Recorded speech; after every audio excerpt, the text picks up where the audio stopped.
Welcome back, everybody, as we get ready here for game number 3.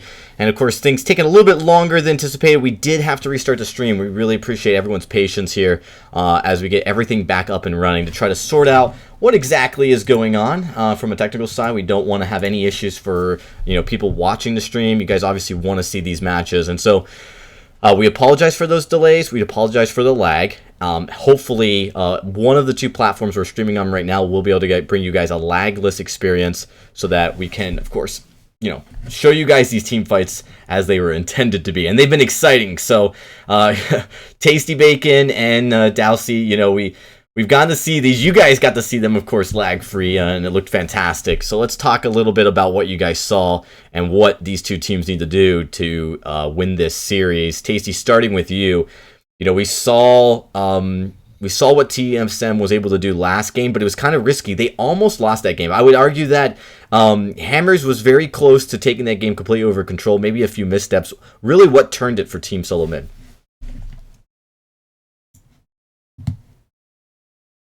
I think Tasty might be. Oh, yep. He did just. There we go. There we go. Sometimes there are buttons that you have to click Yeah. in order to be able to talk, and sometimes you just think you clicked it and actually missed. But either way, to get back to your question, honestly, it really kind of looked like it was maybe a little bit of overconfidence from Hammer's Velocity. And this is kind of one of the things that when we looked at the individual players on this roster, that's like the one thing that popped up to us was, are they going to be able to deal with their overconfidence that these players have had a history of getting caught up in? And it was just a couple of team fights where they kind of stuck around a little bit too long and didn't make the best of decisions during the fight, and all of a sudden TSM was able to pick up a team fight win or two, and just like that's how quickly TSM is able to turn games. It just takes one or two team fights and all of a sudden they're closing it out. And we're not gonna, well, we might see it on your screens, but the thing I wanted to say, and obviously has come to fruition, is that TSM just need to ban Koshka and just get that kitty cat out of the jungle. Let's see what Tigers can do on another jungler, because the early aggression and the ability to influence the lane that Tigers has had on that Koshka so far has been astounding.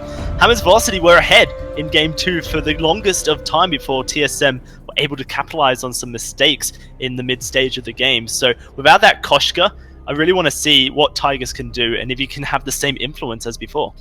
Yeah, absolutely. And Von C going to be back on that pedal. Did not have the greatest of showings in game number 1, but was still enough that Hammers had actually banned it away from him in game number 2. And now Von C is going to be back on that here in game 3. This is actually the exact same composition that TSM ran in game number 1 on A side. So there's definitely something that they see in this composition. The Lyra, Pedal, Vox, Lyra, Vox especially, have both been played in all 3 games now for TSM. So see if they can make it work here in the decisive game number 3.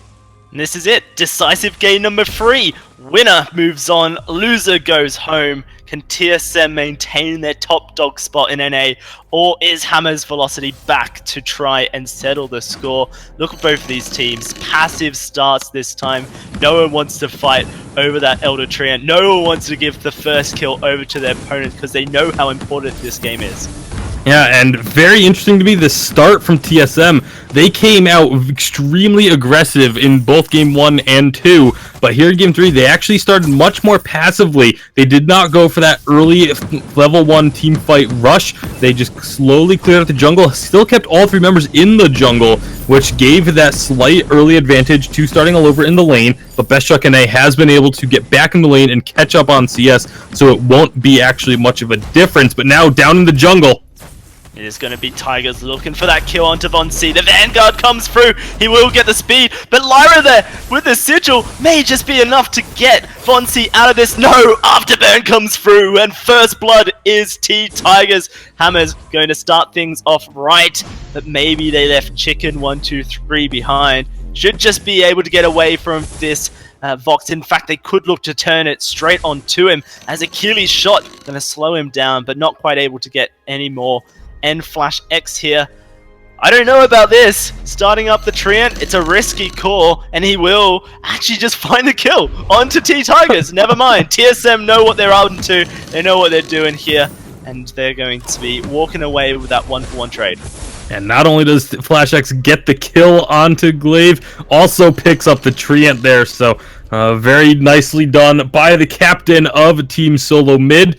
And now it looks like TSM, are they going to stop the aggression there? Yeah, it looks like they're just going to go ahead and claim this ancient Treant for themselves. And most likely just have BestChuck recall, pick up a couple of items to make his laning that much easier, and then move back up to the lane, starting all over, kind of freezing this lane a bit here, and making this wave build up quite large. It does mean that when TSM does come to try and pick up this lane, they're going to be at high risk of having a trade go heavily against them, because Hammers will have the advantage of so many minions if a fight breaks out. For sure, they have to respect that. You can see the passiveness as BestChuck going to start, taking them down. They're going to rotate Vonsi up just in case. And actually, they may look for a fight. It is a bit dangerous. The minion's doing so much damage, but Sigil there to heal BestChuck up through it. He can start taking these with ease. Look to try and get himself back into the game. Once more, starting all over, going to have a CS advantage early on. But there is a lot of CS there in that wave. BestChuck should be able to just catch right up. Yeah, shouldn't be any issues here for him, as he's going to get that full wave cleared out. And now with starting all over, coming back to the lane, you can see it is 29-32 actually in favor of BestChuck NA. Meanwhile, down in the jungle, a CS lead for Von C as well over T-Tigers. So a very strong start for the side of Team Solo Mid. T-Tigers going to be going for this Storm Crown Glaive that we have seen quite a bit of here in the VIS Winter Split 1. Looks like it will also, or could potentially be, the Aftershock getting picked up right afterwards. That's the build we have seen for the Glaive, getting that massive burst of tons of cooldown, being able to use that Afterburn as frequently as possible. Have to see if it works for him. It is a interesting build, but certainly can see the merit behind it. There it is. They're going to isolate Flash X, going to find him knocked into a wall. Movement speed comes through from that Imperial Sigil. And they will just about get out of this one alive. Flash X did have to use the Fountain of Renewal there, though, so that won't be available, but for 45 seconds or so, we'll see if Hammers try and take advantage of that fact, because they would have known that the Fountain was used, and so they have their own Fountain. They could look to go extremely aggressive for the next few seconds. And they're going to look to put some of that aggression onto BestChuck here. It is just chicken 1, 2, 3. Whenever blood for blood is available, chucking it down onto BestChuck, trying to chunk him down, but they know that they can't hard commit to a trade in the lane unless, of course, they want to go for a killing blow. Because of that Sigil, Lyra going to just keep Vox nice and healthy, but look at this charge straight on into the lane, and that's Flash X stunned up once more. Does get out, but here comes Bonsi looking to trade it on through and can start combusting all over the face of some starting all over. He will go down, a double kill for T-Tigers, and TSM with the early aggression find themselves 3-1 up. The Frostburn on pedal doing work there, slowing down, starting all over just enough so that those spontaneous combustions could hit him. And now TSM immediately taking advantage of those kills, taking out that turret. You're going to find a couple scout traps here, but that's not going to worry them whatsoever as they get that big gold swing from taking out the turret, sealing away the Treant. T-Tiger just a little bit late in trying to get there. He got there as quickly as he could coming out off that respawn, but we'll see. Can Hammers now take advantage of this positioning they have? They're looking to do it, but oh my goodness, that's going to be starting all over once more, blown up in a team fight, and there's nowhere for Chicken 1, 2, 3 to run.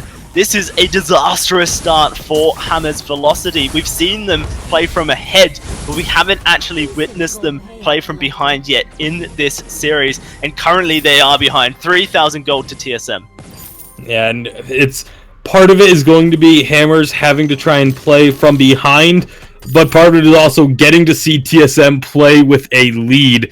They are one of the most decisive teams in all of Vainglory once they get ahead, and it is very, very rare that we see TSM give up an early lead, and that is exactly what you've got, as you mentioned, Dowsy, and it's going to be difficult for Hammers just from this point. It's very early on, only 7.5 minutes in, but just the amount of momentum that TSM has on their side, Von C has just been annihilating, starting all over in an instant, those last 2 trades, and if that keeps up, this is going to be a very, very long game for starting all over, regardless of what the time says. I really want to see starting all over focus on his positioning in team fights. Too frequently, he's the first to die, getting caught out by Flash X's aggressive, ultimates to get everyone into position. This time, the Hellfire Brew does go out, not in the middle of a team fight, so it's a good start for starting all over. But once more, they will heal it all back up as this second turret under fire. TSM with the minion wave just doing what they can to pressure Hammer's velocity. It's not fun playing from behind. It's even worse when the pressure is continuously on top of you. Yeah, absolutely. It is never an enjoyable experience to be playing from behind, as I'm sure everyone who has played Vainglory has experienced it at some point. But right now, Chicken123 going to be the target. Nice Vanguard, straight on over to T-Tigers. Good communication coming out from Hammer's velocity to get that Arden across the wall. But where is somebody all over? Still in camps in the enemy jungle. That is adventurous for the Ringo, and actually he's caught out here. No way to get back to his own turret, so the wave clearing duty is all on T-Tigers. Glaive, not the best at clearing waves, but can do it in a semi-efficient way with that cleave that he has, the spinning axe. So we will see the wave once more cleared out, the turret still alive, but somebody is trying to take this crystal miner and will successfully do so.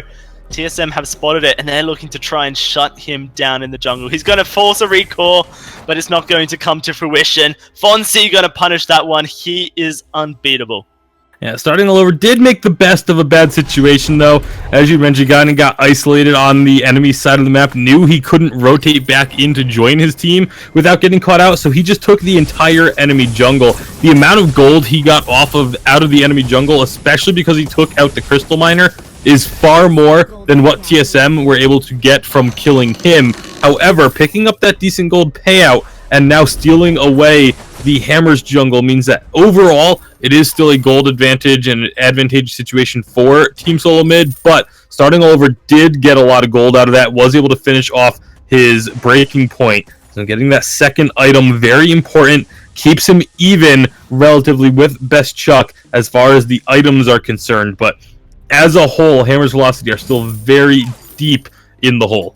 Yeah, and T-Tigers just hasn't been able to find his footing in the game. Every time he looks for an afterburn, Flashex is there to get everyone to safety with that arcane passage. So he's going to have to be creative if he wants to really find a flank onto Best Chuck or Flashex, knock them into a position where they ain't comfortable and where Hammer's velocity can look to try and execute someone quickly.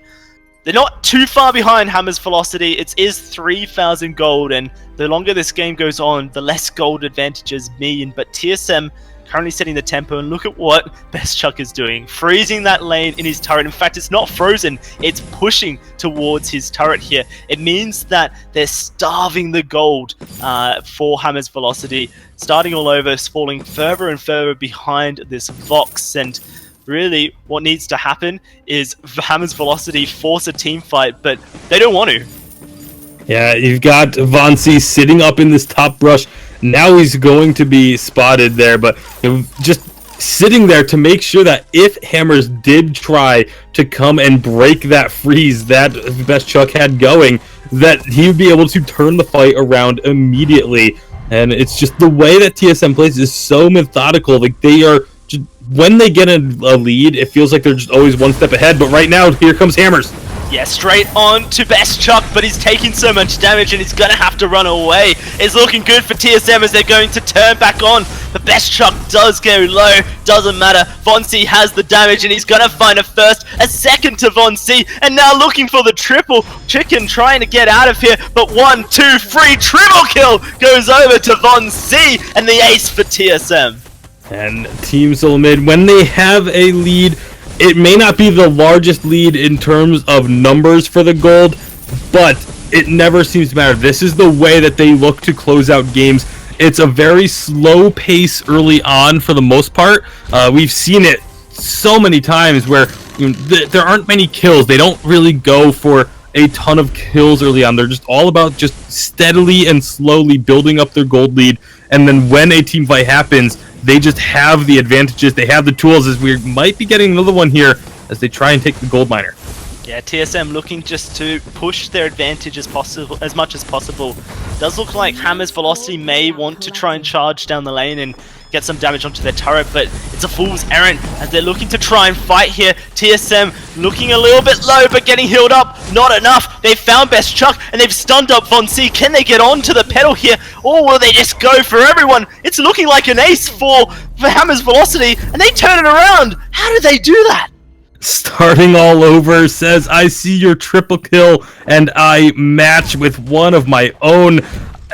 I'm not entirely sure why TSM went for that fight. They were a little bit low. FlashX was about half health when they went in, and because of the rotation that they took up into the lane going through the Hammer's side, after they got the gold miner, they could have very easily just rotated back to their side of the map and gone up into the lane safely, but they went the aggressive path, and as a result, Best Truck NA just got blown up, took way too much damage up front, and FlashX was not able to provide the healing in order to keep him in the fight for as long as he would have liked, and Best Truck was not able to get out of the fight, was not able to get onto the back lines where he was safe. And so Hammers end up returning the favor of the ace, and just like that, we could have a very even game once more. I like what Hammers are doing here, clearing out these Munions.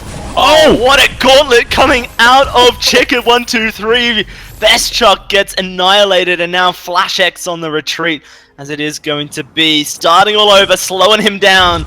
And the glaive to flank, knock him away. Another 2 kills goes to Hammer's Velocity, and we've got a series on our hands. Hammer's Velocity, they want to be our finalists. They have one more hurdle to go, and it's TSM. Can they get the kill onto the pedal? No, a disengage, but a flank. And it is going to be starting all over, looking to play aggressively. She's caught between a glaive and a Ringo, and it will be the kill going on over. 2T Tigers, they find themselves 3 to none. The Crystal Miner will be theirs, and Hammer's Velocity almost equalizing this gold deficit. And with that Crystal Miner going down, that is the 3rd Crystal Miner death of the game. So that means that Crystal Miner will no longer be spawning. And you have to kind of go back to that play very early on in this game where it looked like starting all over was stuck on the enemy side of the map. You know, may have seemed like a mistake at the time. Actually, hold that thought, because Best Chuck is going to be able to get away. But, you know, it seemed like a bit of a mistake of starting all over being stuck on the wrong side of the map. But because he took out the Crystal Miner during that early part of the game, now there is no more Crystal Miner for Team Solo Mid. They're going to have their jungle be very dark. And you can see the scout traps being put down by Hammer's Velocity. A lot of red on the map. And it's allowed them to just take away this Kraken for free. 47 seconds after they spawn, so many scout traps to give Vision an early warning system if TSM were going to come contest, and TSM didn't step past their backs. So a free Kraken goes to Hammer's Velocity. Now they can start pushing down this lane and trying to get back into this game, try and get into the lead for the first time. Yeah, well, we'll see if they can do that. Try and do to TSM what TSM has done to so many opponents before, and that is push in with this Kraken. 4 turrets and a win is what they're looking for. But an engage coming out of TSM, trying to find starting all over, but this time he's positioned nice and far back. means the gauge will not happen. Hellfire Brew will go on to Best Chuck. This turret not long for this world. A stun onto Von C. The gauntlet goes down, forcing and splitting the team fight, but they found a kill on the starting all over, and a second goes the way towards T Tigers. TSM have turned the fight on its head, and Chicken 123 nowhere to run. Will go down for the ace for TSM. Now they just need to clean up this Kraken. They can look to try and make a play. And so Hammers will not be able to end the game here, but they are going to get the turrets that they needed.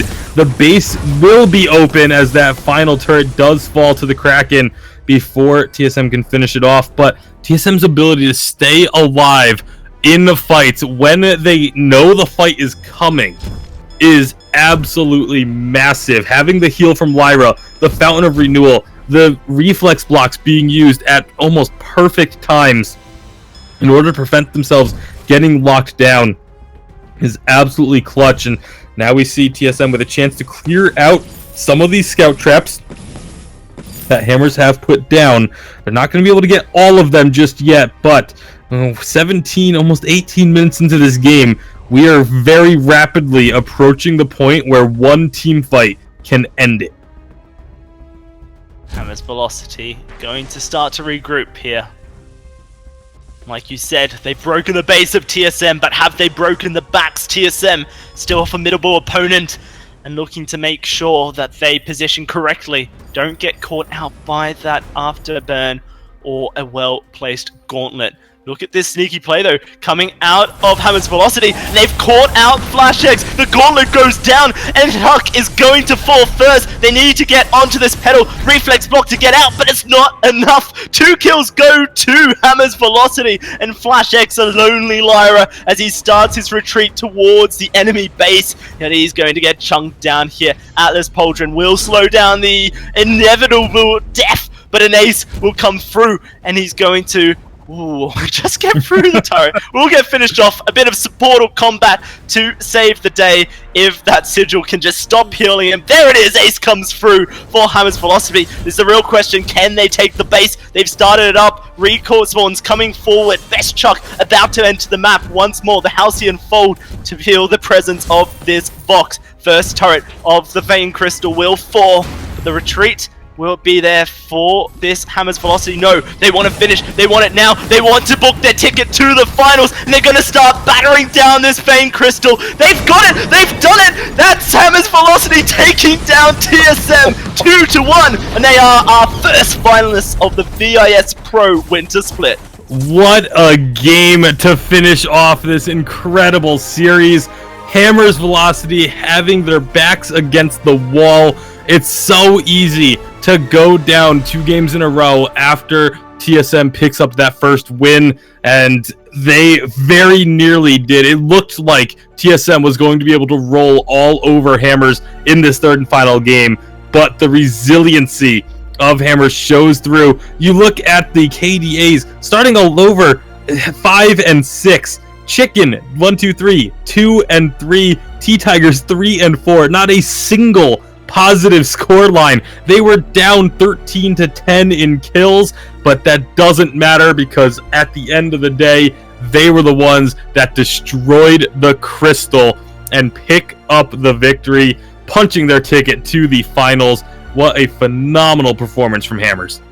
Fantastic stuff coming out of both Chicken 123 and Tigers to engage meaningful team fights and knock the right targets into the walls of that gauntlet. It's so hard to reflex block the wall of the gauntlet when you're stunned up by that afterburn and flying towards your death. Starting all over, figured out the trick of avoiding a sneaky engage from Flash X, and that was the demise of TSM. As soon as Hammer's Velocity found their feet in this game, they started to push their advantage step after step, managed to take them down. It looked a little bit dodgy when they died at that choke point turret, but they managed to pull through in the end, and congratulations to them. Hammer's Velocity, this new young roster in the finals of this split. And the one thing I really lament is the fact that we don't have the ability to do replays, because I would love to take everyone back to that final full team fight. The engagement from T Tigers getting the afterburn onto Best Chuck, completely catching him by surprise from the bush, knocking him back with the gauntlet going down at the same time. Von C jumped to try and cover T-Tigers, ended up putting himself onto the gauntlet as well. And both of the members, while they did block the stun from the gauntlet, they still took the damage of the gauntlet as it landed. And that just completely changed that team fight. You know, Best Chuck and A went down immediately as a result. And then, the rest is history. It was they clean up from there. And Hammer's Velocity, phenomenal performance throughout this series in order to take down the giants of TSM. Dragonborn, I just don't know how we're going to top that series. Just wow is all I can say. I mean, that was phenomenal play. We got to see this in this entire series. Both ends of the spectrum, as you guys talked about. We saw, Hammers just annihilating Team Solo Mid in game number 1, having a lead in game 2, and then Team Solo Mid kind of surprising them, playing some incredible mechanical play in those team fights to get some of those aces in the late game and take over that game. And then we saw Hammer's Velocity do the exact same thing. I wish we had replay too. The sneaky plays that we saw. One of the turning fights was when we saw that gold mine take, when Team Solo Mid stole the gold mine, came up, and you could see Hammer's Velocity knew they had a scout trap there, and they actually waited until Team Solo Mid walked right over and then just launched onto them. That scout trap actually did a damage on all 3 members of Team Solo Mid. That was important because that, on top of the Hellfire Brew, it was like timed perfectly for Hammer's Velocity, allowed them to really surprise the extra burst that they needed. It just was too much, and of course they got a kill. They ended up getting that ace. They ended up taking that game over because of that fight, and then did it again when they rotated all the way to the top bush in the lane. We don't see teams utilize that top lane bush often enough, and so it goes with no vision. It goes, oftentimes unchecked, and Team Solo Mid not predicting or anticipating that whatsoever, got caught between a rock and a hard place and eliminated in that fight as well. And that's how Hammer's Velocity got back into this game. Can we just talk about the vision that T-Tigers placed throughout the map? The map was basically red towards the end of the game because Chicken123 was just able to consistently place it. This guy didn't even buy contraption. This was vision that he was purchasing with his own money. Constantly getting scout traps, constantly placing them, secured Kraken for Hammer's Velocity towards the end of the game because they knew TSM couldn't contest it and they knew they weren't coming. Immense vision coming out of Chicken123, and I feel like the vision game coming out of Hammer's Velocity was one of the sole reasons they were able to get back into the game. It absolutely was. I mean, the scout trap itself was what helped in the fight, but the fact that they had vision that entire time allowed them to anticipate when Team Solo Mid was rotating up to that part of the jungle, rotating up into the lane, and throughout the whole game, continuing to prioritize vision, very important, and absolutely played a key role. So we're going to take a quick break, everybody. We got to get ready for the next matchup, which will be taking place here live on the stream in just a few moments. We're a little bit behind schedule, so bear with us as we get ready. It is going to be Gangstar Sirius going up against Cloud9. We've got a lot to talk about that matchup, so make sure you guys don't go anywhere. We'll be right back.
Ben, Sam, and Ken are on separate journeys to defeat the menacing Vile Dragon.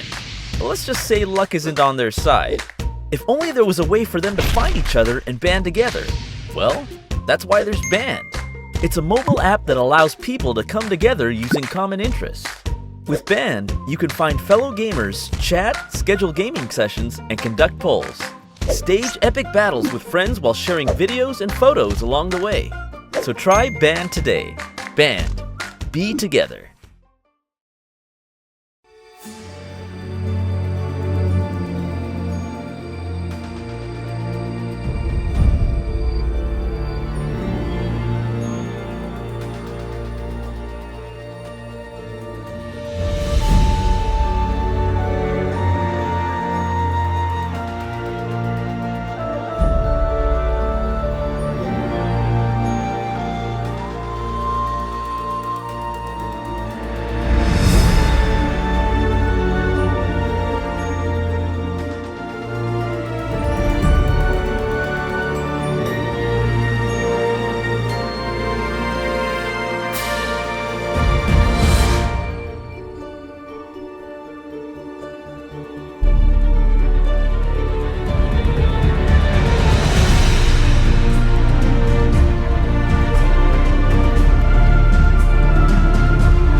Us coming back here after probably one of the most exciting series we've seen so far.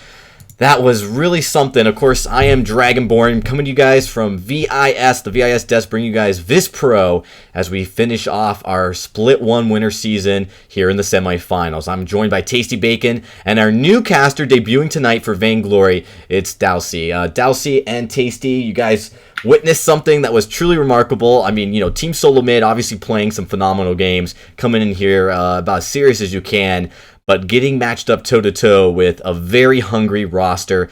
Tasty, starting with you, let's talk about that last series before we get into the next one. Just some quick things that you kind of, want to highlight that you felt were really stood out to you.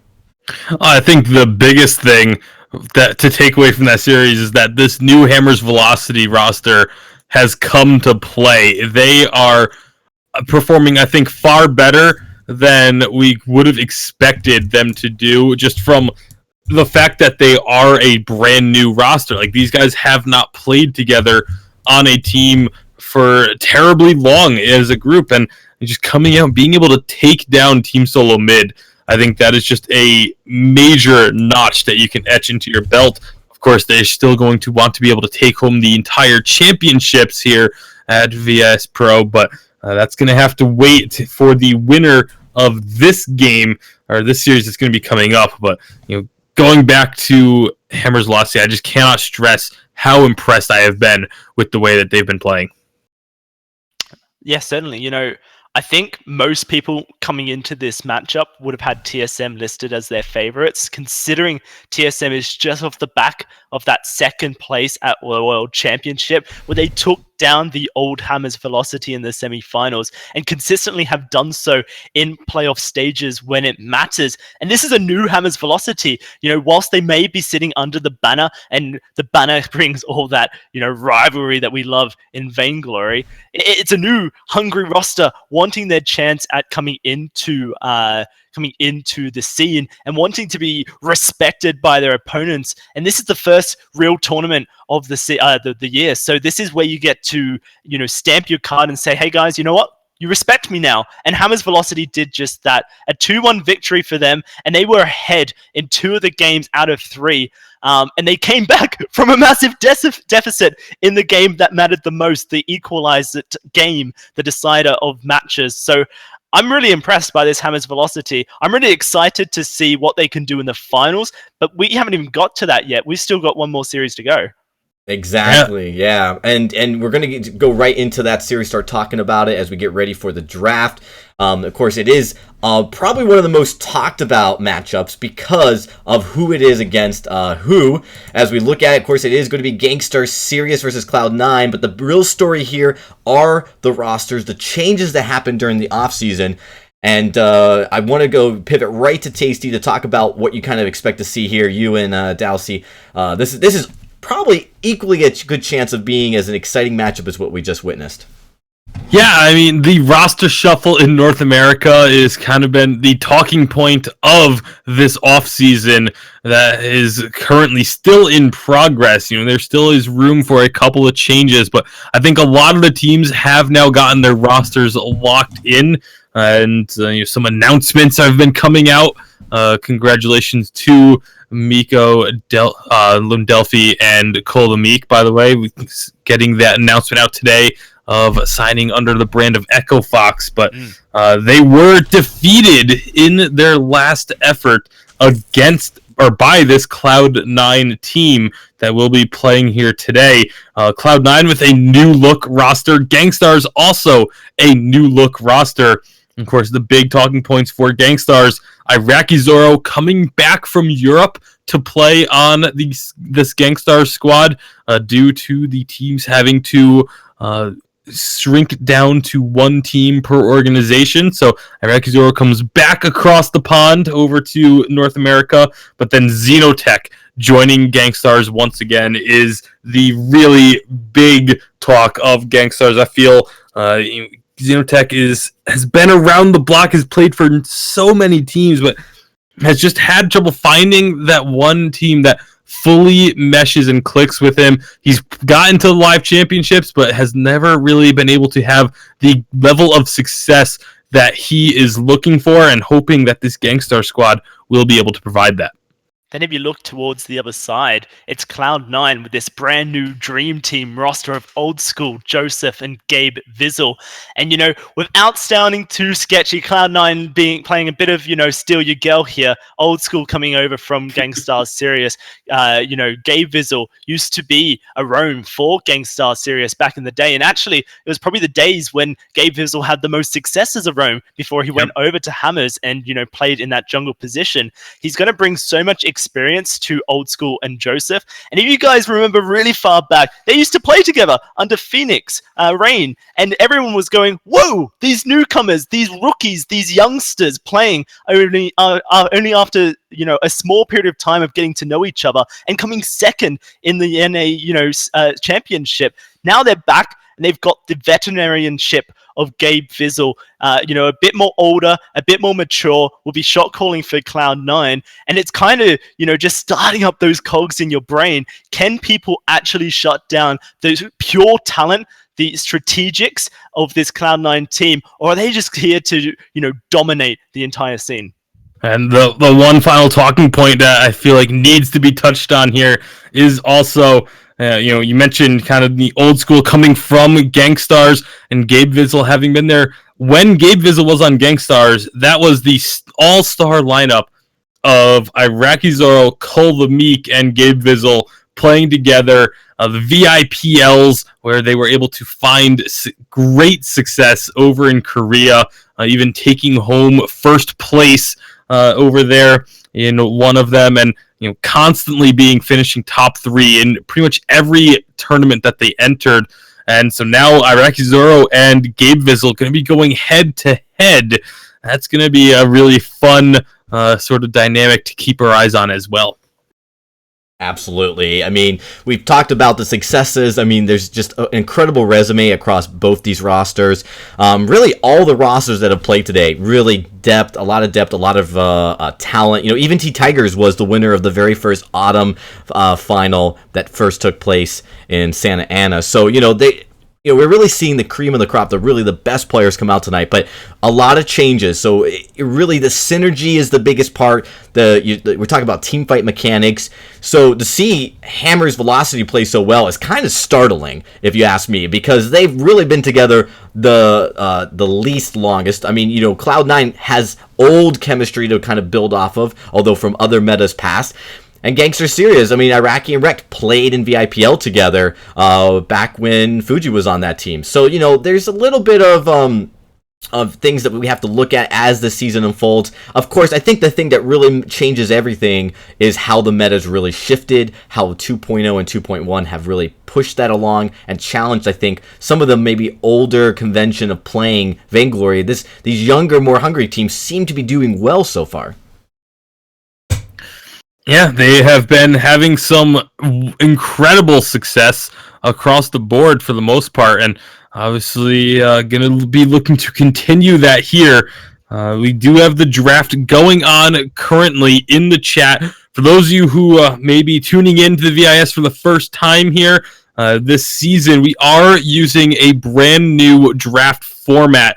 There are 2 bands per team, but they are not just loaded up front like you may be thinking. Instead, it is the draft format is each team gets a ban, then each team gets a pick, and then each team bans again, and then the draft finishes out.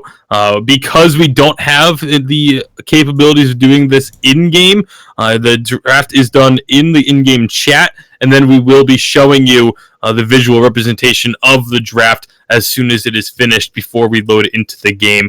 So for anyone who is curious about why the draft screen may look a little bit different here as we do jump onto it, that is the reasoning. Additional bans for each team means that we do get a greater hero diversity in game.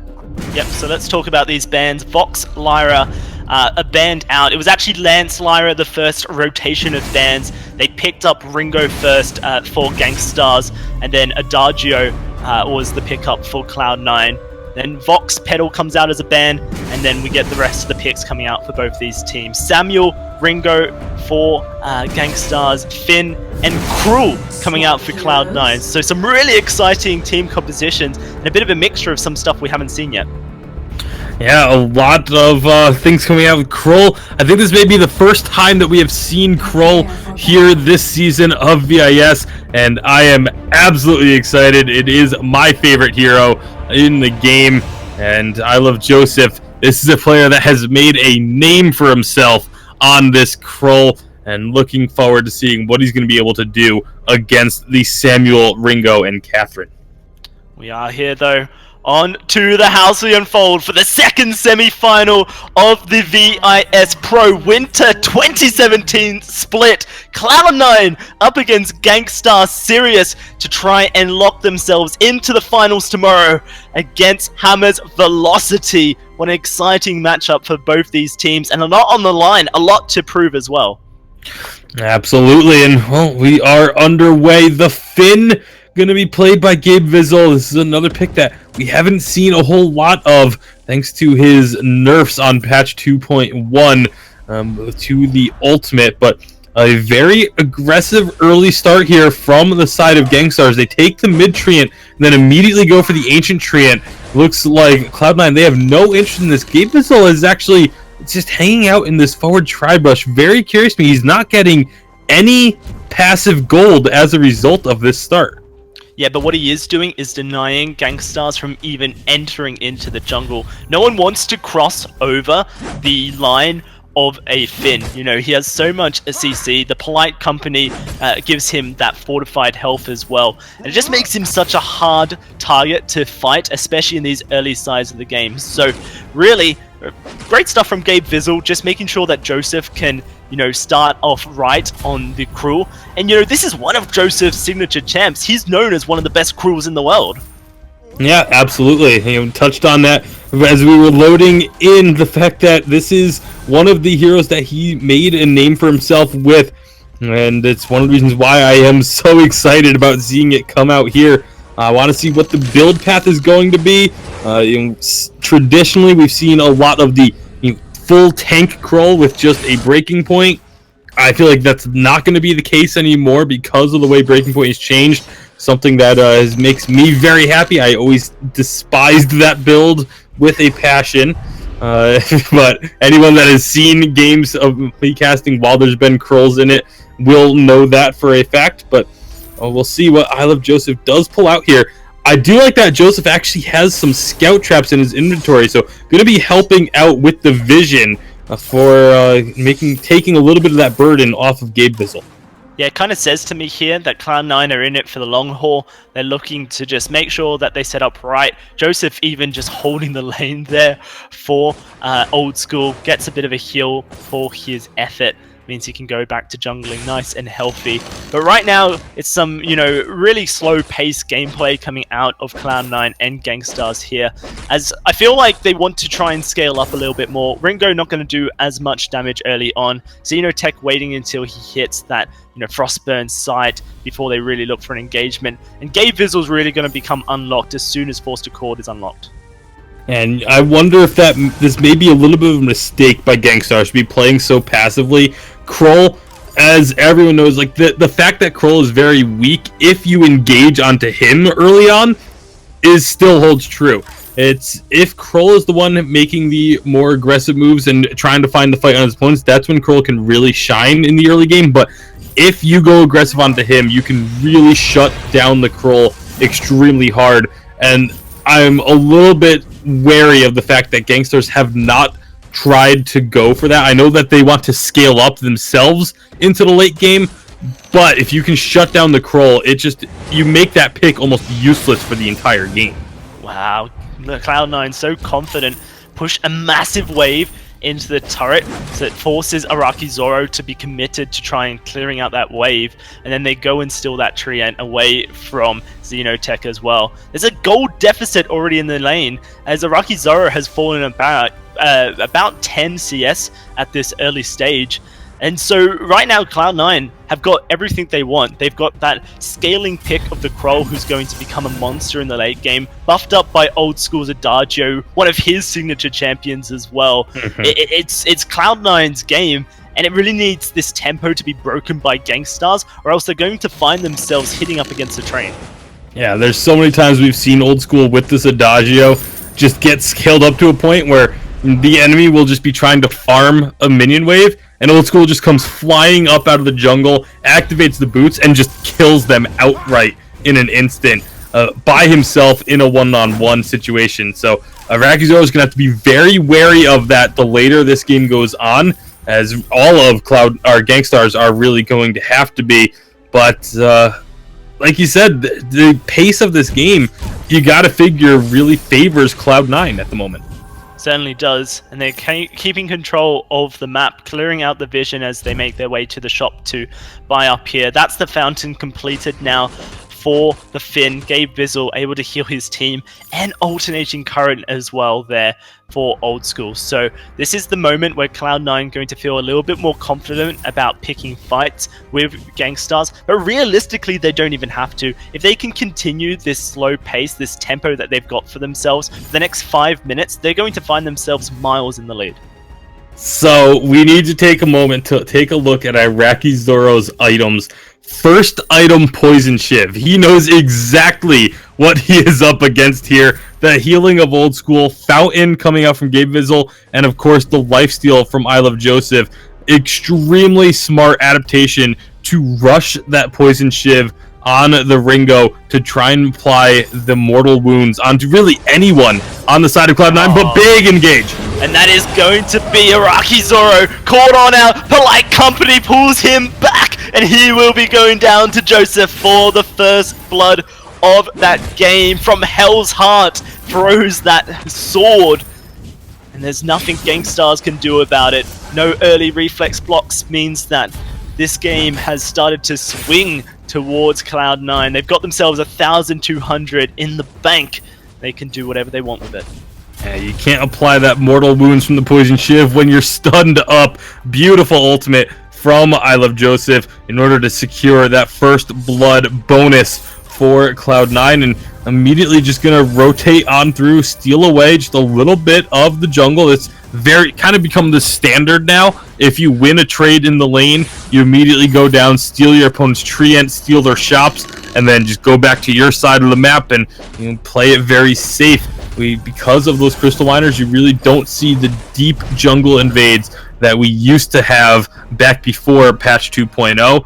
However, Cloud9, they've got to be happy with the way this game has been going. The nice, slow, steady pace that they wanted through the first few minutes, and now they may be getting to that point where they can start ramping up the aggressiveness. Gabe Vizzle's also about to tick over to level 6. I wonder if they go for a sneaky play, level up the Force Accord and pull someone in. Maybe just miss the boat there. But ultimates available here for Joseph. They could look to try and catch someone. Fighting under the turret, possibly not the best idea, and with the recalls coming through, actually Vonsi is isolated. But it is just going to be Old School starting up this gold miner, looking to get himself a bit of extra cash for that piggy bank. And currently I feel a little bit sorry for Iraqi Zoro. Old School has been one of NA's dominating mid laners for, so long in this scene. And Iraqi Zoro is certainly a household name in Vainglory, certainly able to hold it against his own, but up against his, former teammate, his former player, he has fallen behind in this lane so hard already. 30 CS at 8 minutes is almost inexcusable at this level of play, and Old School's going to be looking to punish that entirely. Yeah, absolutely. Rexzero definitely not having the kind of game that he would be hoping for, and you got to expect Cloud9 to start punishing that because the damage just isn't going to be there for Rexzero. The only completed item he has is that Poison Shiv, which, yeah, that will work wonders against Cloud9, but you have to get the attacks off. There goes the Forced Chord, but it does get reflex blocked, so we're not really going to see much happening off of this. Looks like a re-engage though coming through, but they forget, from Hell's Heart they can throw out that stun. They're looking to try and catch out Iraqi Zoro, gets pulled back into the fight. A big chunk of damage comes down from that Cruel B ability. But Cloud9 not quite able to find a smite for themselves. They're going to have to disengage, maybe can poke out the Samuel here just a little bit. Turret is certainly their aim, but the health bars on Gangstars is ticking red. They still have plenty of tools on the side of Cloud9. Fountain is up, and they're going to go in. Yeah, they're looking for the fight here. Looking for the turret. Gonna have to back away. Gabe Vizzle goes extremely low. Gangstars have bought themselves a window of fresh air. A chance to breathe. A chance to take in what's happening with this game. Because, as we've said so many times, Cloud9 are in the driver's seat. This game, the tempo, the pace, playing exactly how they want it to. Yeah, that CS lead has now gone up to 40 CS in favor of Old School. Just absolutely controlling this lane. Has an experience advantage over Iraqi Zoro as well. Iraqi just can't get close to these minions. If he tries to step up to farm, Old School is just going to start peppering him with damage, and finally we'll get a chance to farm up underneath this turret. A much needed chance here, but mentioned the Poison Shiv. It will do great against the amount of healing that can come out from Cloud9, but you need to have a high enough attack speed to take advantage of it, because it does only apply the mortal wounds every 3 basic attacks. We're talking about this CS lead that is in the lane here. Old School currently sitting quite a hefty amount, 50 CS up over Iraqi Zoro. Xenotech has been able to accumulate one of his own against Joseph, but I do wonder if that CS lead is actually as consequential in the jungle as in the lane, as it looks like Cloud9 want to fight. They're forced to call it, Crucibled up, Oblivion goes out, but it will be traded back as they Crucible, heal on up, and find the kill there on to Rekt. Now, 3v2. Cloud9 can look to take whatever they want off the map. This gold mine looking fairly full, so they will look to try and get the payout. Yeah, they will be able to take that full gold miner payout. Now, the thing that I really like about the composition that Cloud9 drafted, there is almost a need for 2 Crucibles on the side of Gangstars, because you need one for the Forced Accord, but then you're gonna need or at least want a second one for the Verse of Judgment that comes out, and then you still have to worry about the From Hell's Heart as well. So there's so many big full crowd control ults, but here comes a fight. The turret's already destroyed though. Yeah, and will Cloud9 look to try and chase this down is the question. I feel like they're fairly comfortable just taking the advantage that is the turret going down. They've built themselves up a 4,000 gold lead. They really don't need to look for fights. This game will play it out if it continues this way for them. Turret, maybe a couple kills. Turret, maybe a couple kills, and all of a sudden you've finished the game and your teammates have just not had a chance to really get into it. And it does look like Isle of Joseph is going for this full tank crawl with just a breaking point, much to my chagrin. I mean, it is obviously working here for him, but I still just always prefer to see Kroll with a little bit more damage onto him. Of course, the later this game goes on, the less important that will be. I just like the early damage to get yourself into the later stage game and just to really snowball the game out of control. But you touched on the CS difference between the junglers. It's really not as big of a deal as it may look, because Kroll historically kind of gets up to the 40-50 CS point and then just sort of stagnates at around there. But right now, Crystal Mine are down. Big fight could be happening. Oh, and there's a Force Accord pulling in the Samuel to the fight. The Oblivion goes out, but the Crucibles will be there to block it. Cloud9 trying to get onto the backline, but this Catherine doing so much to keep the carries back. It is Finn taking damage, but this time Wrecked will find himself wrecked as he's going to be focused on down and taken on out. Now for Cloud9, they can look to try and find themselves another gift, another turret for themselves, and I'm not sure that really Gangstars can do anything about it. Yeah, Iraqi Zoro just does not have the damage to try and push them off of this. He's going throughout the Hellfire Brew, but there's nothing to follow that up. The turret is down, and just like you were saying, Dowsy, get a turret, maybe a kill or two. Get a turret, maybe a kill or two. That is the formula for Cloud9, and it is working wonders for them thus far here in game number 1. Certainly is. It's only 3 kills at 14 minutes. A complete stark difference to the series of TSM versus Hammer's Velocity. But hey, Cloud9, they're playing this slow and calculated game. Objectives is the name of their game. 2 gold mines, 2 turrets, 3 kills, and a 6,000 gold lead. They couldn't be happier. And this is kind of what we expect from this Cloud9 squad. Even in our first game, I was looking at some of the banter going back and forth between the teams, and they were even talking about their potential opponents for the next game. And it was they were saying Cloud9 would prefer not to fight until 15 minutes if they could avoid it. And that's exactly what Gangstars has allowed them, is just avoiding any full-on major team fights. There have been a couple of skirmishes, but like we can see, only resulted in 3 kills thus far. All 3 of them going to Cloud9. They've been able to just completely play the game their style, their way, their pace, and it has worked out for them as they go for this Crystal Miner once again. Yeah, and it is going to be Gangstars trying to force the fight here, but Gabe Vizzle just keeping everyone back. Oblivion goes down, but once more he blocks it. Perfect timing, and now it is going to be Wrecked, focused on up. Fountain goes out, but it's not enough. He's gonna fall, and it's Old School with the kill credit. Cloud9 once more find themselves a kill. They find themselves an advantage. They take the Crystal Miner down, and now they can look to try and set up Vision, maybe even start this Kraken. When the Crystal Miner spawns, it will be its last life, and they're gonna just go right for this Kraken. There's no globals to worry about. They know they took Wrecked out of the picture. That's gonna be their large source of vision to try and get in and sneak maybe a steal, but without Wrecked there's not even a thought of going towards Kraken for Iraqi Zoro and Xenotech, and that's gonna be just a clean and free pickup for Cloud9. For Gangstar Sirius, hearing that Kraken roar, they must know that the end is nigh, unless they can find themselves a team fight, catch out Old School, and burst him down realistically.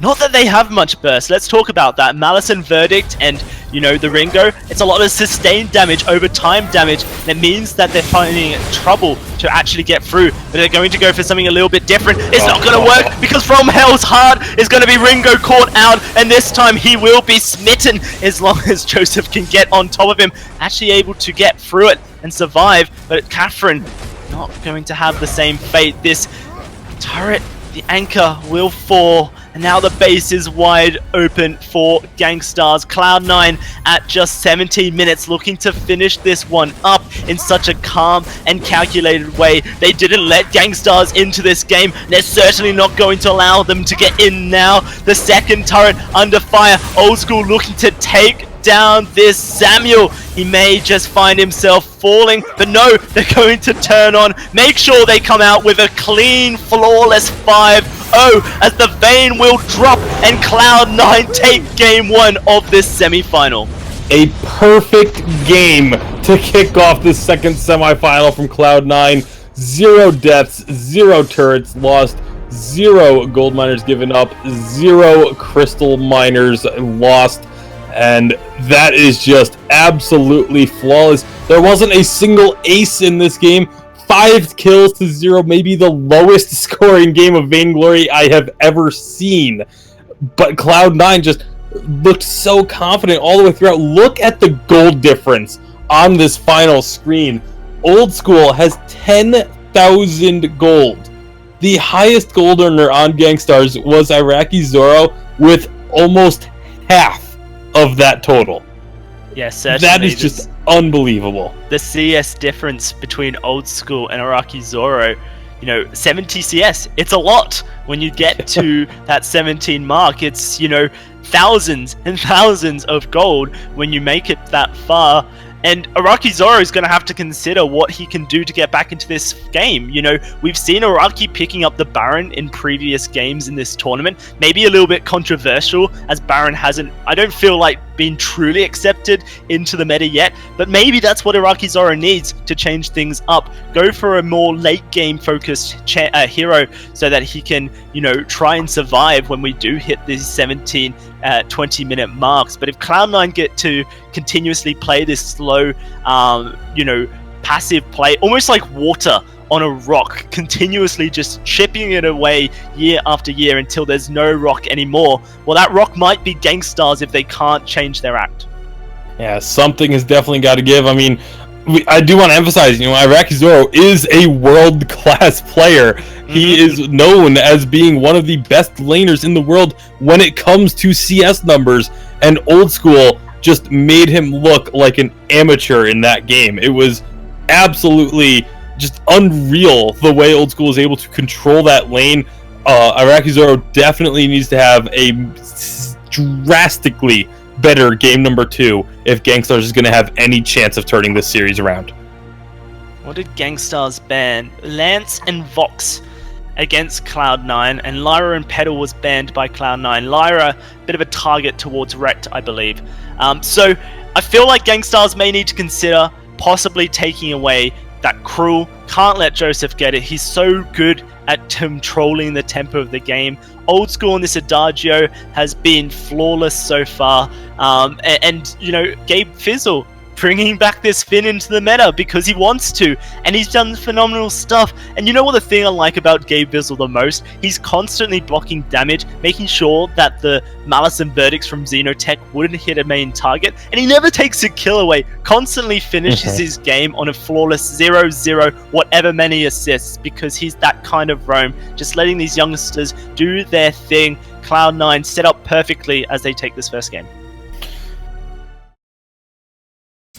Well, everybody, looks like game 1 is a wrap, and on to game number 2. We are going to be going very shortly.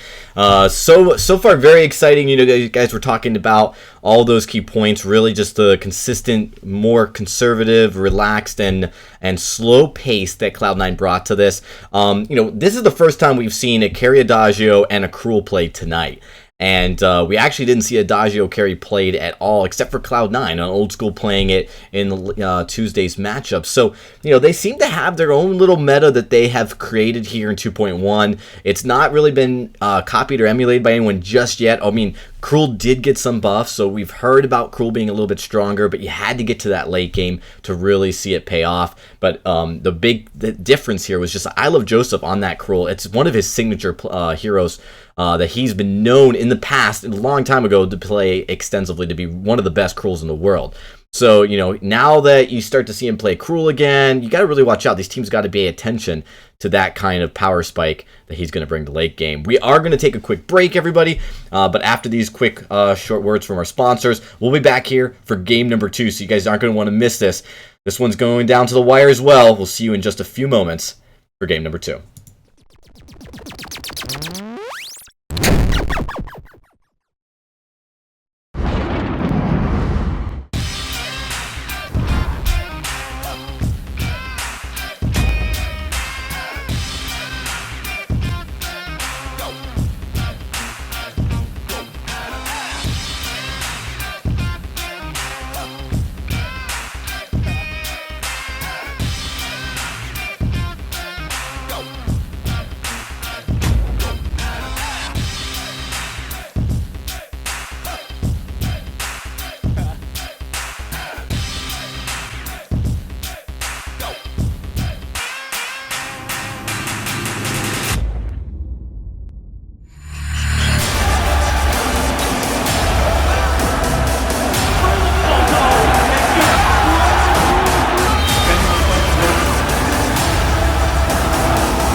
Ben, Sam, and Ken are on separate journeys to defeat the menacing Vile Dragon.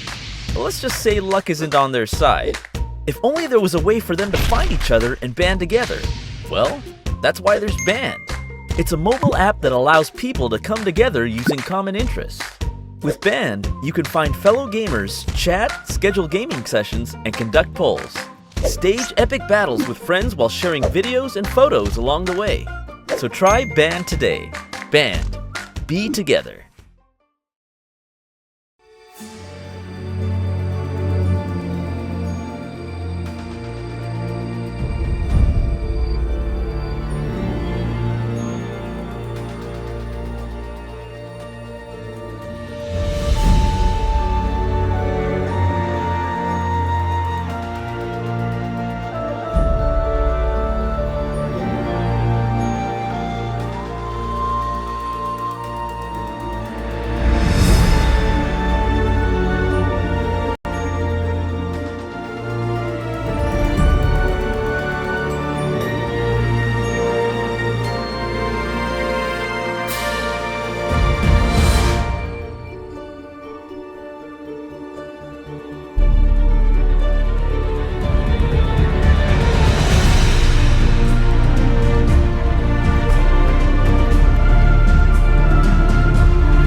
Welcome back, everybody. We are getting ready for game number 2. The draft is underway, and we will be bringing that to you guys in a few moments. But as we get prepared for this matchup, we want to talk a little bit about what we just witnessed. Of course, Cloud9 does handle Gangstars. It seemed like with ease. It was a very slow, methodical game. Their play style was not, overly aggressive, taking objectives, a very objective-based game. I mean, they only have like 5 or 6 kills, right, Tasty, at the end of it. Mm-hmm. It was 5. 5 kills total at the end of the game, and it wasn't like it was a quick game that was over in 8 minutes or anything like that. It was, Kraken spawned. We had the Kraken. It was a 16, 17-minute game, and still only 5 kills total. Just of absolutely methodical pace from Cloud9.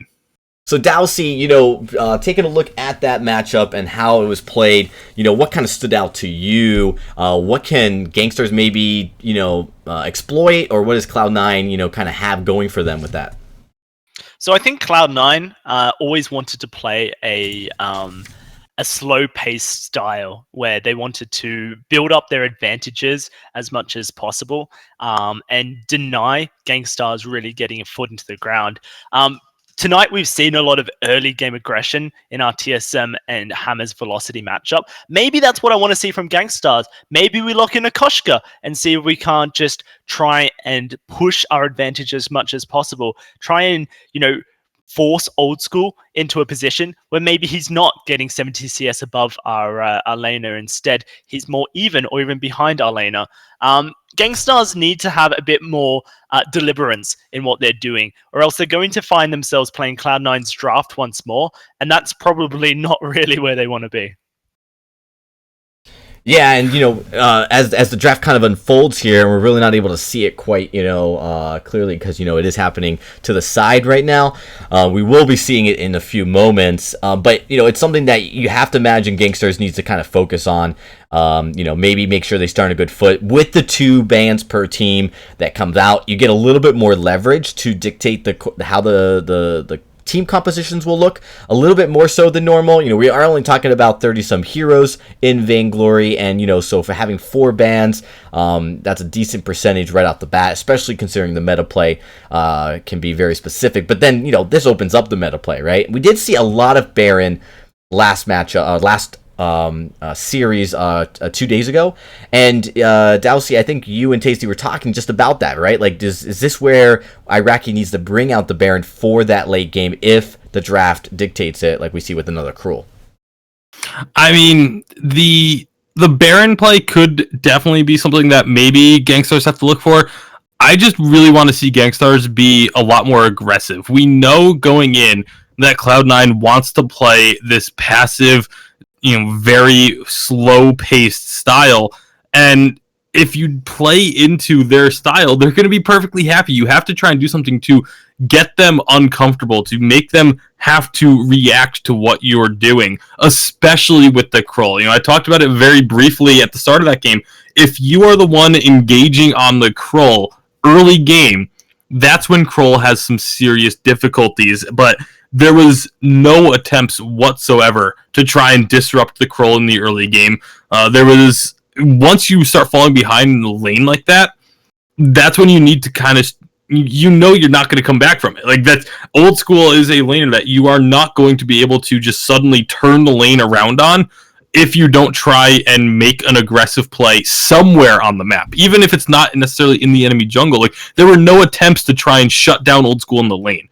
There were no attempts to try and shut down the Krull in the jungle, and just as a result, they fell behind and just stayed behind throughout the entire game.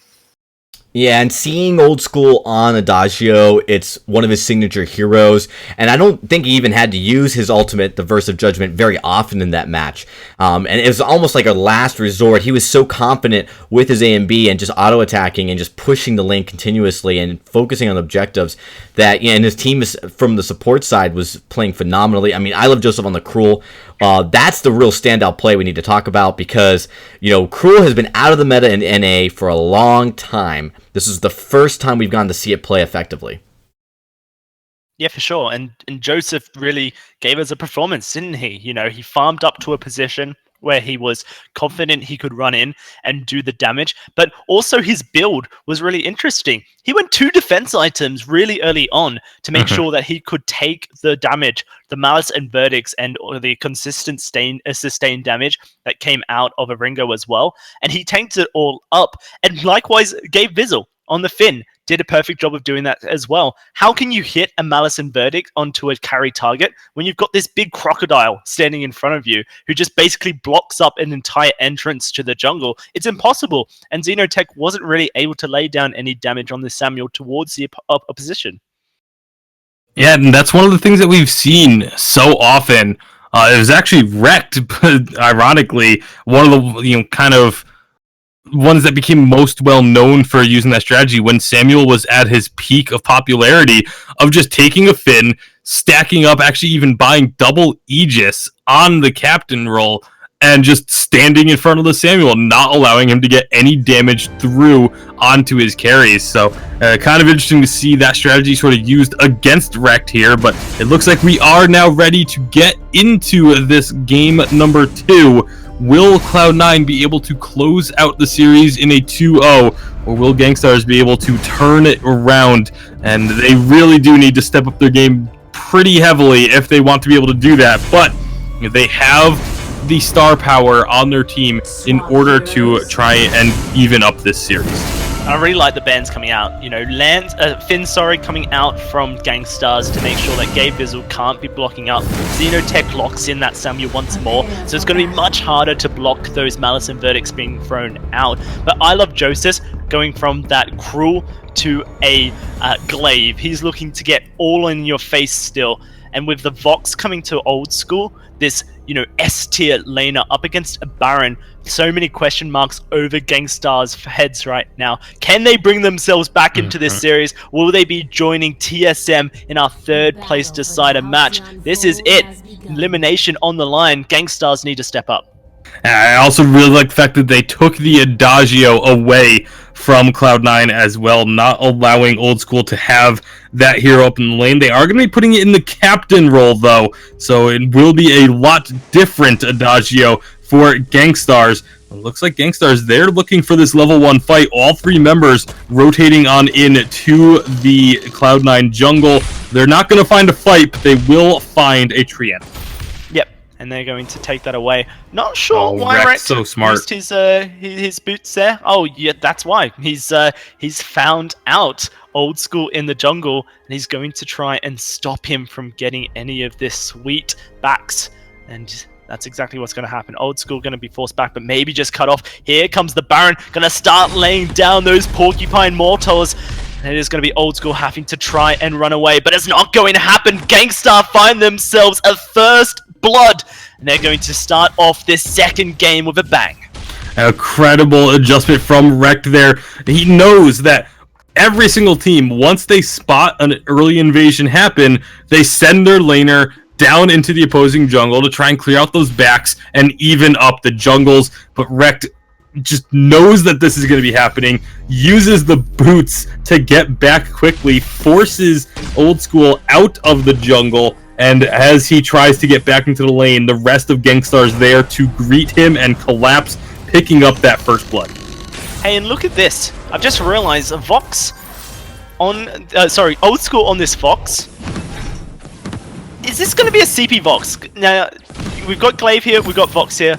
I'm not a fan of CP Vox personally. We know that Cloud9 like to play this long, scaling game where they play for that late game point. The Vox is like truly a late game hero when you go down that CP build. You need 3 or 4 damage items before you start really dishing out any damage.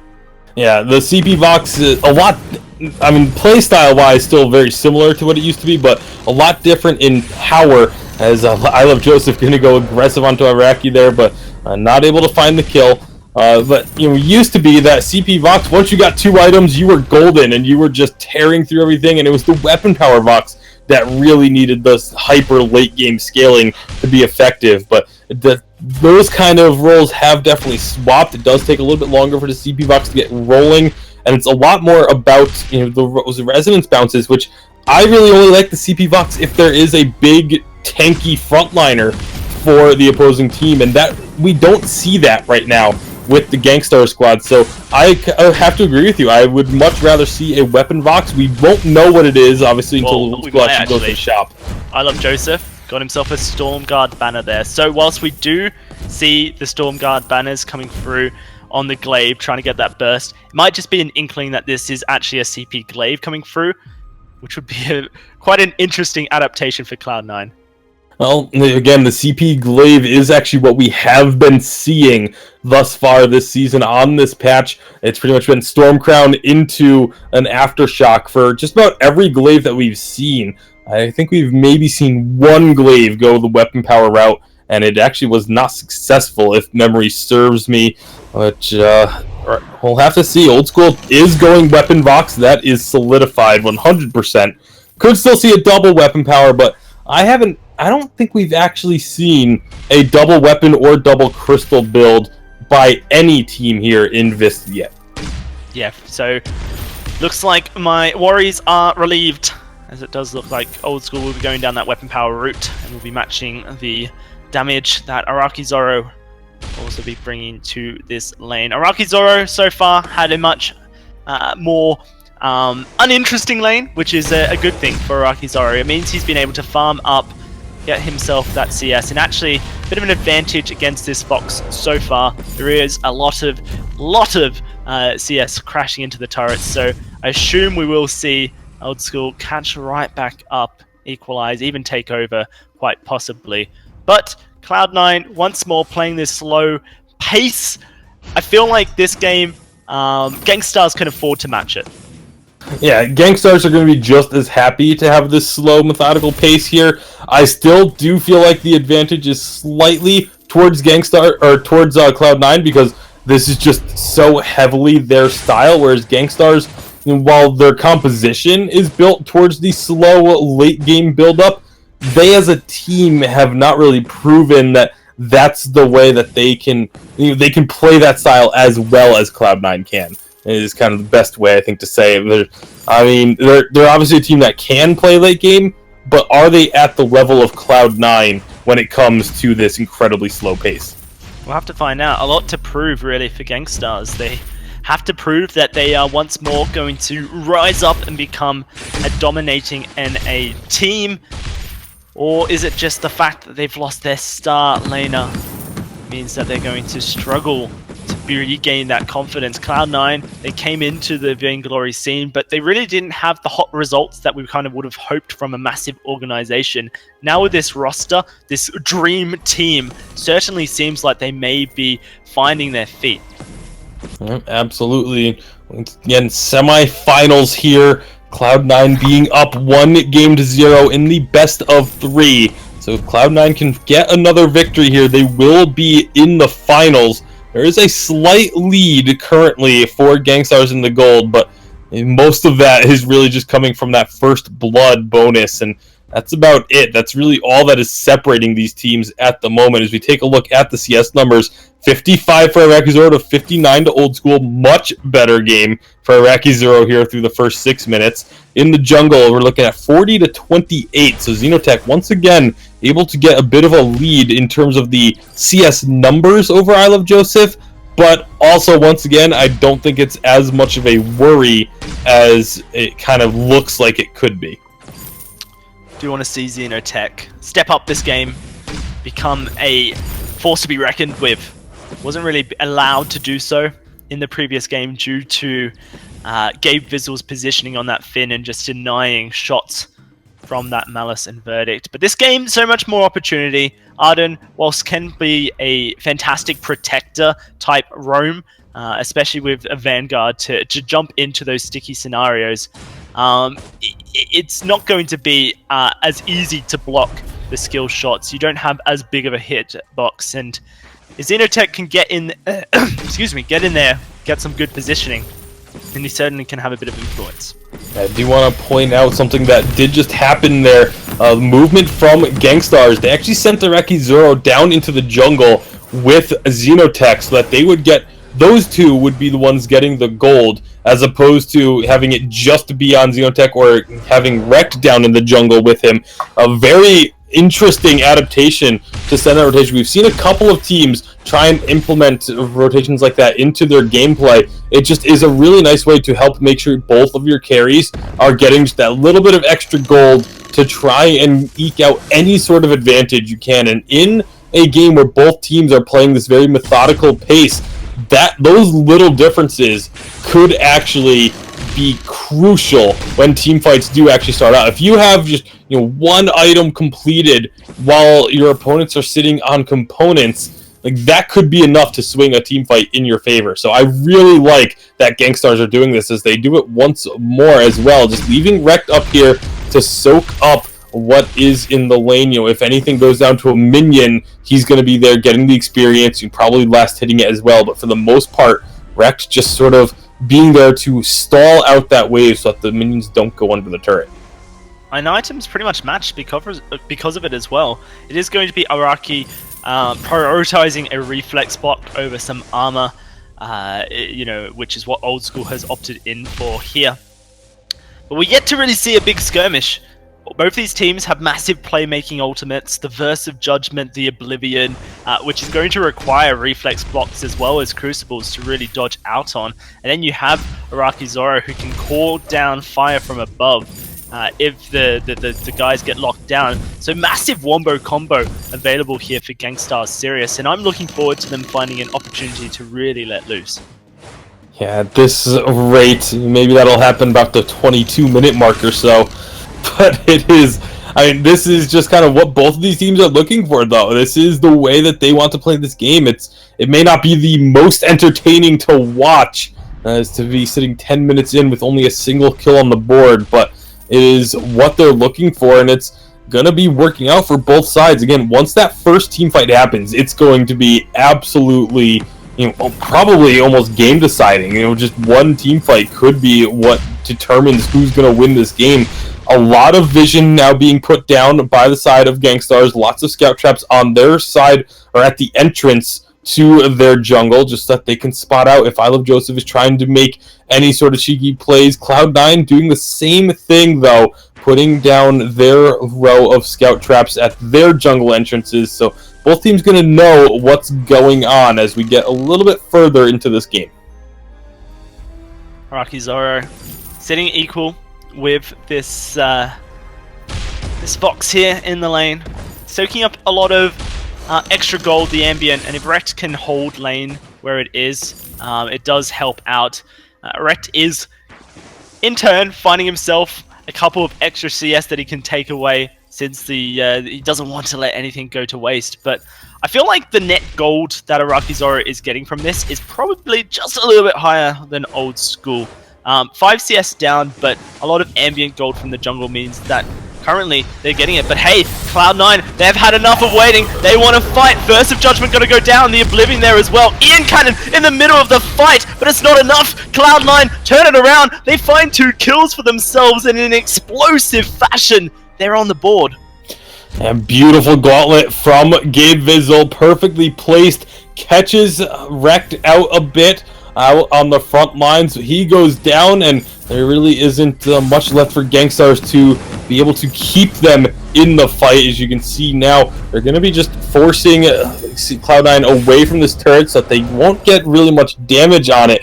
So will Cloud9 be able to actually really get anything off of that kill, though? They get the 2 kills, but there's no objectives taken. The turret is still virtually untouched.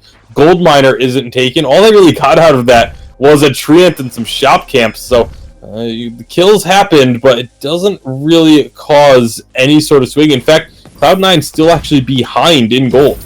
Yeah, certainly. This ambient gold being shared around perfectly means that currently it is Gangstars in the lead. But the 2 kills, it is 200, 400 in fact gold swinging on over with the bounty system. And more importantly, it's on to Joseph and Old School as well. So these guys are going to have that extra burst of gold, try and get themselves a key item before the next team fight. Maybe a little bit unconventional from Cloud9. They pick a fight but don't get anything for it. Certainly not as decisive as the last game. They're going to look to try and start up this gold mine here and start swinging that lead towards themselves. It's not as easy as it looks because there's so much AoE on the side of Gangstars, but they're going to secure it, and now they're turning straight on to the Samuel. Xenotech completely caught out, didn't get the memo that they were retreating, and now Cloud9, they got the gold mine, they got the kill, they could look for a turret. Yeah, they're going to try and get this turret, but a lot of wave clear from Arexor on this bear. Not enough, though. Doesn't want to take the risk of getting too close and getting caught with that afterburn or the gauntlet that could come out.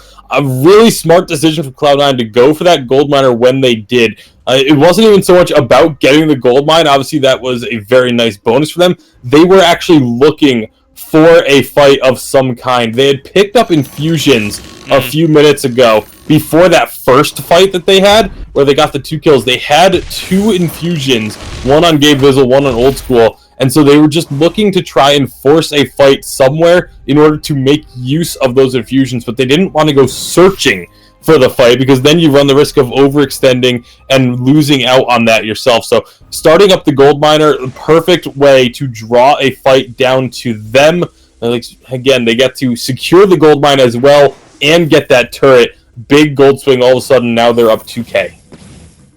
Cloud9 now can look to try and pressure their advantage further. They've got such a great pick composition here. If Joseph catches someone out with that afterburn, it can go straight into the wall of the gauntlet there for Gabe Vizzle.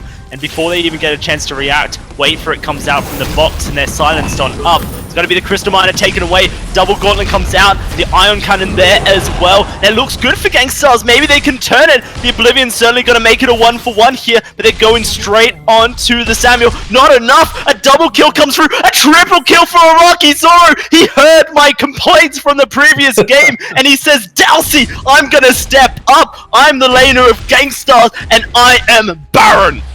That was a great fight for Gangstars, a beautiful fight for Iraqi. His positioning throughout, using those jump jets at the right time to get himself into position to secure the third and final kill.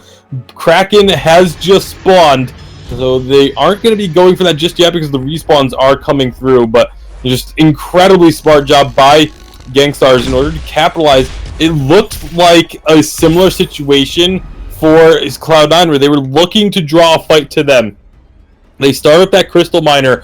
Obviously, you're well within vision of Gangstars when that's happening because the Crystal Miner provides that vision for them. So they knew, Gangstars knew they were there. They wanted to pull that fight in, but Gangstars reacting beautifully. A nice Verse of Judgment, even better Ion Cannon, and just like that, Gangstars are in this game. And it looks like Gangstars, they want to start it up again, but it's got to be Rekt going extremely low. Fountain to keep himself alive for now. They've disengaged the fight. Ion Cannon separates Cloud9, and it's going to be Iraqi once more. Turning it on, turning it up. They find the kill onto Old School. They're going to turn towards this Kraken here, Tasty Bacon. It looks like Gangstars are on the map in the game. They're not ready to go down without a fight. And taking a page out of Cloud9's book here of getting one kill and having the patience and the discipline to recognize that that is all they need. They immediately back off, don't go chasing for extra kills, and perhaps end up giving up some in the process or missing out on that window of opportunity. Instead, they immediately go, start up the Kraken, get the Kraken unleashed, and with one turret down, they still have quite a bit of work ahead of them to close out the game, but we'll see how much they can get done with this push. We'll have to see. They can certainly start to look to start a fight. So many AoE ultimates on the side of Gangstars. And catching out just one or two Cloud9 members is the target, but there it is, Gauntlet, and a nice afterburn to knock him into it. It is going to be this Samuel isolated, and Cloud9 going to take the kill. Looks like Iraqi wants to turn it. Verse of Judgment goes out, and it stuns up the glaive. A kill for Iraqi, and now they're trying to find Joseph as well. Iraqi, he jump jets over, needs one more auto attack for the kill. The Crystal Miner wailing away on him, but another jump jets forward. There it is, the kill goes his way. This Baron, 6-1-1 so far, soloing the Crystal Miner because he can. And let us not forget, Kraken, it's done its job. It's got a turret, it's got a second. Gangstars firmly in the driver's seat. And with Old School respawning, Gangstars decide that is all they're going to push for, as they will see if Kraken can actually get this third turret, but I don't think so. I think there is enough damage from Old School now to stop it in its tracks, but Iraqi Zoro absolutely stepping up with this Baron. The late game Baron is just devastating. The amount of damage he's able to do, has a longer range than Old School, so is able to dish out damage from further away. That fight looked very good for Cloud9 initially. That Gauntlet completely split up the side of Gangstars, but Iraqi Zoro was actually able to build up stacks of that breaking point by shooting at I Love Joseph and Gabe Vizzle, and by the time Old School got in range, he was just melted. It took like 2 or 3 hits from Iraqi Zoro to pop Old School off of the fold, and from there it was just a matter of cleaning up. I believe Iraqi Zoro was up somewhere around 15 or 16 stacks on the breaking point during that fight. Insane stuff. And Cloud9, they need to take him down early. Maybe catching Xenotech out early in a team fight seems good to Cloud9, but he's not the one dishing damage out here. It's Iraqi Zoro on this Baron. If they can't isolate Iraqi, they can't stun him, lock him down, it's going to be the same story over again. And now they've got positional advantage. Maybe a ring on Rosie, or maybe it'll be Cloud9 looking to start up the fight. Both teams on the wrong side of the map, but it is going to be Gangstars charging on down and looking to make it happen. Iraqi inside the Gauntlet, gonna get stunned up, but the jump jets are there. He's isolated, he's all alone. The heal comes out, but Iraqi, he's suffering, and he will be taken down. It's going to be Old School taking down him, and now it's like Cloud9 looking to try and clean this one up. They're going to go on to Xenotech here, but they're not going to chase too deep into the jungle. The Crystal Miner can turn the tides of fights. Instead, this Kraken will be the core. They're going to start it up here. They need to be careful as Xenotech and Rekt are going to be hanging around looking for an opportunity. I Love Joseph very low. Cloud9 recognize this, and they call an audible retreat off of the Kraken now. And Gangstars, maybe they're putting a little bit of thought into this. They're going to have Iraqi Zoro back up in a little bit, but no, they do think better of it and back away again. So kind of a stalemate here. Nice job by Cloud9 jumping in, taking down Iraqi Zoro immediately. But the difficulty here that they're going to have is, regardless of which one of these two you target right away and try and take out, the other one is going to be stacking up with either the Broken Myth or the Breaking Point. I mean, when you saw there, once I Love Joseph tried to go after Xenotech, he had so much damage. He had full 8 stacks on the Broken Myth that I Love Joseph just couldn't commit. But here we go! Here we go. Jump Jets gets him out of the gauntlet early. Xenotech is the target and will fall down. Ion Cannon splits the team, but it's not enough because this time Iraqi is going to take huge damage, but gets away just with the nick of his life. Now Wrecked going to be chased on down here. The Crystal Miner, his only friend in this dark, lonely world, and he has nothing really to get him away from the fight. It is going to be him going down as Old School becomes impressive. 6-4-2 on this Fox. The Crystal Miner to have a similar fate, but Iraqi going in aggressively, uses those jump jets. He wants to start a fight. He wants to 1v3. He's not going to be allowed to. Cloud9 find themselves those 2 kills, going to take away the jungle. I don't think they can do Kraken because Iraqi's damage is too scary. Well, they're gonna try it. Is Iraqi going to even know that this is happening, though?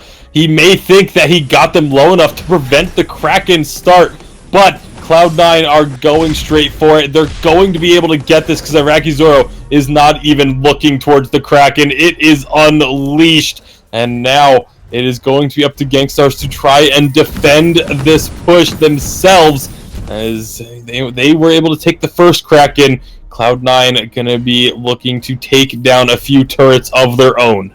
Yeah, the game has swung. It's on the other foot here, Tasty Bacon. And Gangstars now must be facing the cold, hard reality that this could be the end of their VISPRO Winter Split journey. This Kraken now on this second turret, and they're trying to tank it down, take it out here, but they have to respect that Cloud9's teamfight is immense, and they can start it up with just a click of a finger so quickly here. The Kraken, once more the target for Gangstars. They've got it down to half health, which means there's a chance of killing it before this choke point turret does fall. And Cloud9, they're not wanting to fight under this turret. They're respecting Gangstars' ability to poke and do damage. And actually, an Eon Cannon gonna go down onto this Kraken. Look at the glaive so low. They're doing the damage. This gauntlet may be down, but everyone's fighting inside it. Gangstars with the advantage. And Iraqi diving on in with the jump jets. Good night, Joseph. He falls down. The next target will be Gabe Vizzle, and he's just going to try and stall to get Old School out of the fight, but it will be him falling nonetheless. 2 for none goes Gangstars' favor, and they're pushing it right down the lane. And we are 23 minutes into this game, means that we have 60-second death timers. Gabe Vizzle and I Love Joseph are not going to be up for so long. It is just Old School to try and defend this push, and all 3 members of Gangstars are looking to get into the base. They're not even going to have to wait for these He's minions. He's going to jump over the wall. There it is. He's getting caught out. Can they catch out Old School here? Down to half health, but it's the turret that you should be looking at. It's already gone. There's only one in between Gangstars' chances of coming back into this game. Death timers on Joseph. He's about to come up, and right now Old School doing his best to try and keep them all back. 1 kill for Old School as he turns on to Xenotech, looking for the second. Iraqi out alive, but it is a double for the Fox. And actually, is Iraqi out alive? No, an ace. Disastrous for Gangstars. Cloud9 flips the coin, and now they're going to go down the lane. They got the ace, though, and that could be all that they need. The ace buff minions will be making their way down the lane. They're not going to wait for them, though. They have plenty of time with no one to defend. That's the key difference here. And with a Storm Crown on the glaive, these turrets are going to be just melted through. Here come the ace buff minions. Cloud9 have done it. Cloud9, they book their ticket. They're going up against Hammer's Velocity. We have 2 finalists here, and they are Cloud9 and Hammer's Velocity. A clean 2-0 for this NA Dream Team as they make their way closer and closer to stamping their name in VG history. Congratulations to Cloud9 as they make their way to the finals. It looks clean on the scoreboard of 2-0, but that was anything but a clean game. That was a great performance from Gangstars to just try and claw their way back into this one. We thought they maybe had it after that last fight, but just old school, able to defend 3v1, holding out long enough for the rest of his team to respawn. Incredible job there. Maybe Gangstars going a little too aggressive at the very end. Hindsight is always 20/20, but that was, I mean, I don't fault them whatsoever for making the call to try and end the game off of that push. Unfortunately for Gangstars, though, it did not work out, and despite the really incredible efforts from Iraqi Zoro, 8-3-1, 180 CS, still behind the 210 of old school, but still able to keep up in the gold, 12,000 apiece on those two carries as we had almost 25 minutes on the clock. But it is going to be Cloud9, the second finalist for this first split of the VISPRO winter season. And whilst that is exciting, tasty bacon, and I'm sure everyone is looking forward to that final match tomorrow here on VIS League, in just a couple minutes time, we head into our third place decider between Gangstars Sirius and TSM. What a matchup that is to both of these teams looking to try and rectify their non-ability to make it to the finals by getting that third place. For Gangstars, maybe a new roster, some growing pains, especially in that last core in this game. TSM, they're veterans, they're oldies, they've been around for so long now, they need to try and prove that they've still got it. Absolutely. The third place game, Gangstars, that used to be the thing that they hung their hat on, was they always finished top 3. They're going to be looking to be able to return to that level of form here, and this is where they can try and start to do so. They started to do so at Worlds, I should say, but with this new roster, they're going to look to be able to continue that top 3 pedigree. Unfortunately for them, though, that is all that they can shoot for, is a top 3 finish here. And Team Solo Mid, they're definitely going to be wanting to gun for that spot as well. Dragonborn, it will be our final series of the day, the final series before the finals tomorrow. It's going to be an exciting one. It absolutely is. Third place matchup, though, is not to be look down too much upon, because these teams coming through this bracket, of course, playing all top teams, top 16 teams in North America. It's been a long path for them, and they've made it so far. So there's still one last chance to stay in the top 3. Both Gangsters and Team Solo Mid, I know, want to end this early part of the season on a high note. Of course, Cloud9, congratulations to them. They do move on to tomorrow's finals against Hammer's Velocity. So we're both seeing two of the more dynamic rosters playing tomorrow, which will be very exciting. Of course, we know how exciting Hammer's Velocity can look, so I'm definitely looking forward to those matchups. We are going to take a break, though. We have to give the teams who just played a little bit of time to take care of some stuff and get ready for this third place matchup, as back-to-back matches like this can definitely be stressful. So we are going to take a short break of about 10 minutes to allow these teams to kind of take care of some business on their end as they get in here for this third place match. So make sure you guys stay tuned in. We're going to be getting into third place in no time at all, so you aren't going to want to miss it. It is, of course, going to be against Team Solo Mid versus Gangstars right after this break. We'll be right back, everybody.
Ben, Sam, and Ken are on separate journeys to defeat the menacing Vile Dragon. But let's just say luck isn't on their side. If only there was a way for them to find each other and band together. Well, that's why there's Band. It's a mobile app that allows people to come together using common interests. With Band, you can find fellow gamers, chat, schedule gaming sessions, and conduct polls. Stage epic battles with friends while sharing videos and photos along the way. So try Band today. Band. Be together.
Hey everybody, we are back. We're getting ready for the third place match between Team Solo Mid and Gangstar Sirius, but we're going to take a few moments right now to do an interview with the winning team of the last matchup. It is Cloud9, and with us to talk about how that matchup went, it's Gabe Vizzle. Gabe, thanks for joining us.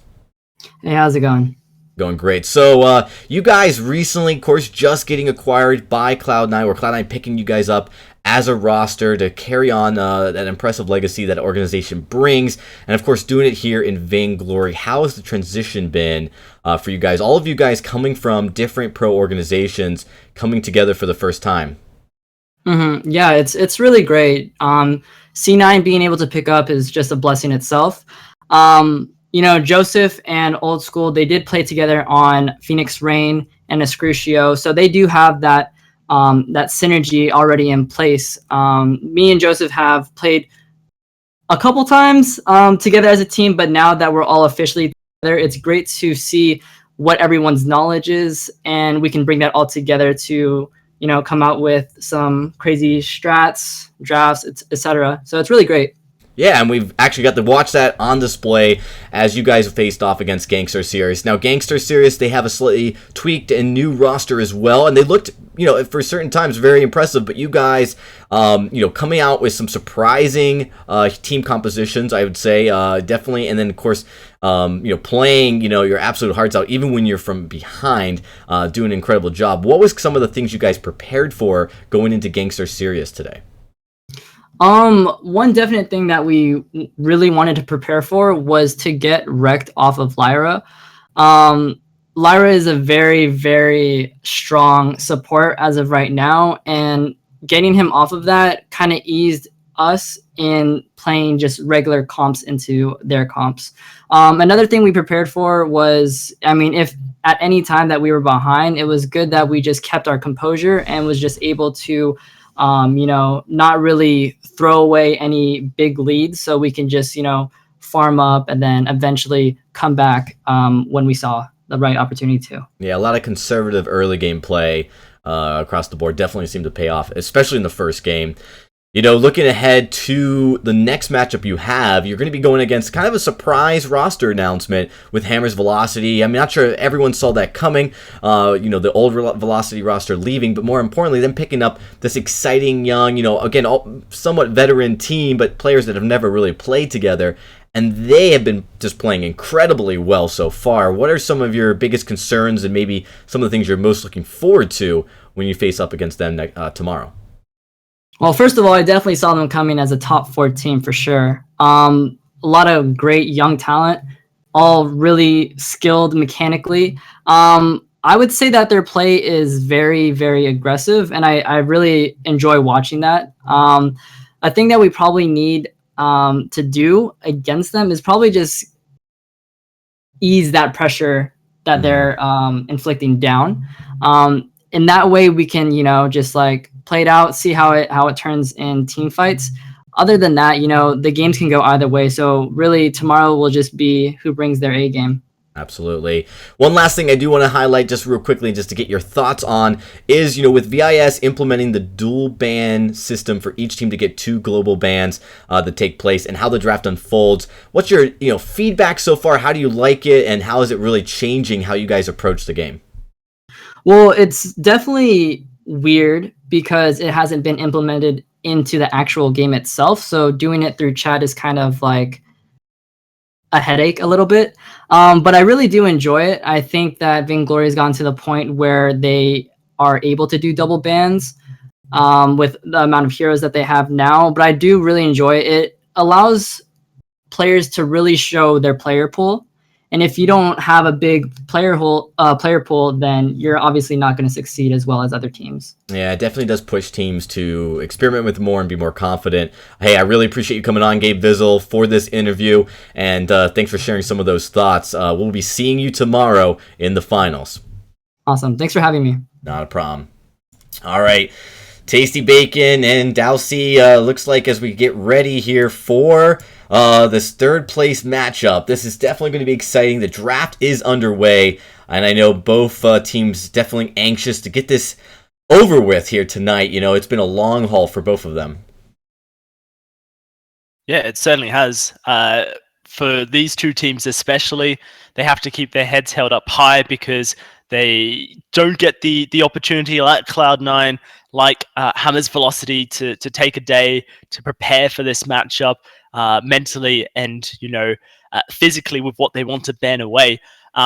And so for both these teams, they're coming to it almost blind. They didn't know who they're going to be playing up against. So unless they have prepared for all situations and, prepared to lose, which, obviously sounds bad, but makes a lot of sense when you're wanting to make sure you get the best position possible.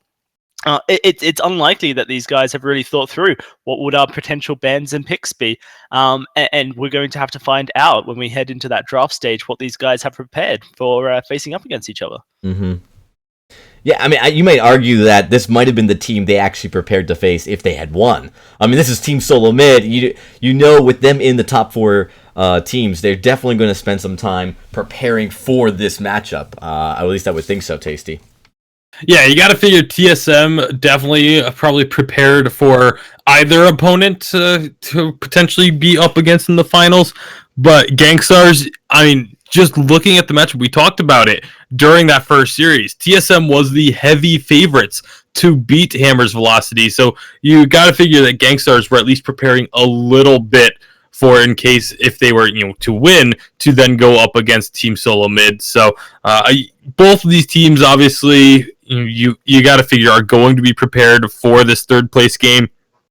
Gangstars may be getting the short end of the stick, having to play immediately after their loss, whereas TSM at least had a little bit of time to kind of get over the loss and regroup and recompose themselves for this third place game. But either way, part of Vainglory and part of being a competitive team is always being ready to compete at your highest of levels.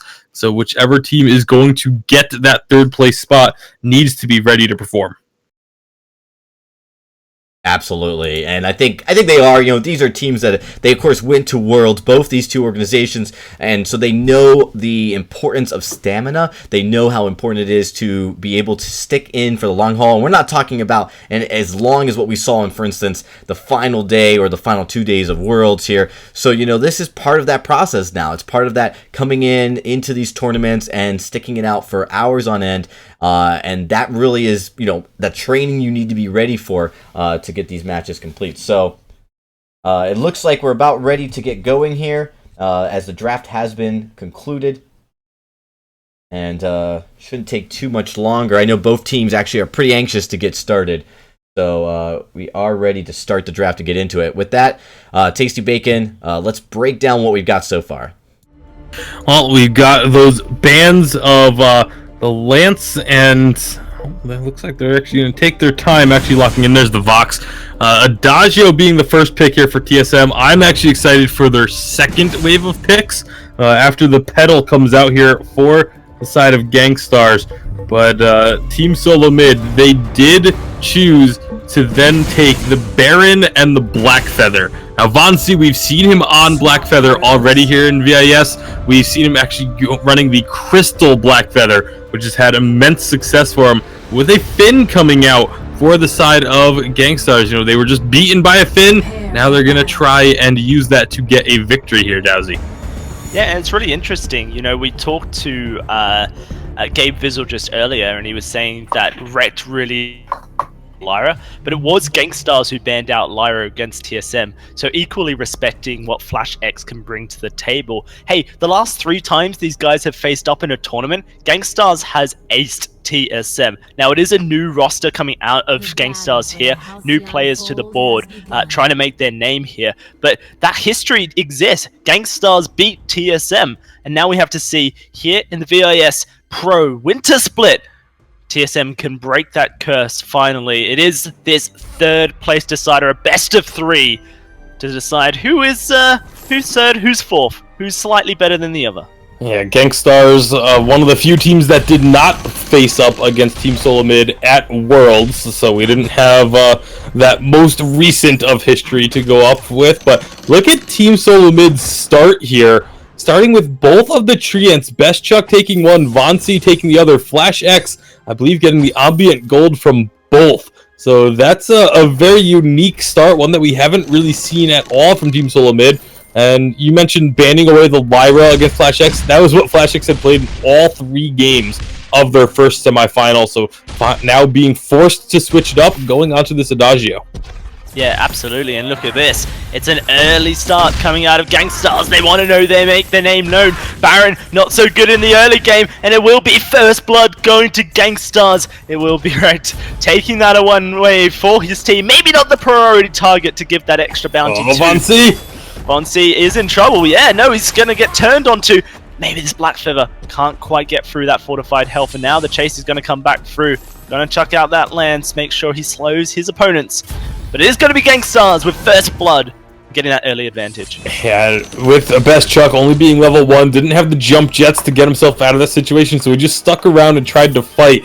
Vonsi was actually standing in the Gangstars tribe brush, waiting for someone to rotate back down from that early gank, and was actually looking to try and pick off Xenotech, but just did not have the damage to do so. And as we saw, got himself in trouble, does not get that H Treant, but will be looking to take down Rekt at least. Yeah, and that's just some, classical revenge story there. Rekt may have got the first blood, but it is going to be Vonsi getting the second there. Xenotech is able to get away with this pedal, and I'm excited to see Xenotech playing something a little bit different here. His Samuel, I have to say, was a little bit underwhelming, right? It wasn't as successful as maybe Vonsi's Samuel has been so far in this tournament, or, some of the other junglers we've seen so far. He wasn't quite able to get into the game.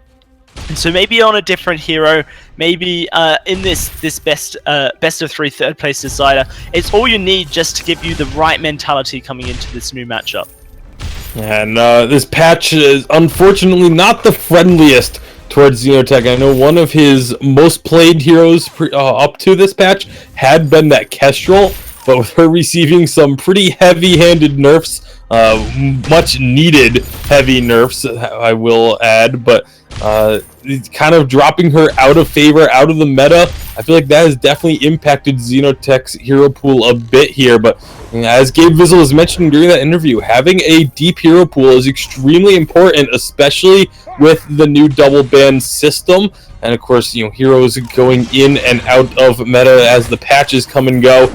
So Xenotech, like you said, likes to play the Samuel a lot, but maybe not having the greatest success on it, at least today. We'll see what he can do with this pedal. Now, for both these guys, a slow start once more. TSM certainly opted into a bit more of a faster play style in their semi-final match up against Hammer's Velocity. Now, I wonder if that's because that's the playstyle TSM wanted, or if it was forced upon them by Hammer's Velocity. But, regardless, right now, this game has hit a bit of a lull as both teams trying their best to just farm up, take what they can. And Xenotech's got some balls on him. He's going into the enemy jungle. He's facing up against this Black Feather and doing his best to steal the camps. He just needs to make sure that he doesn't find himself caught out.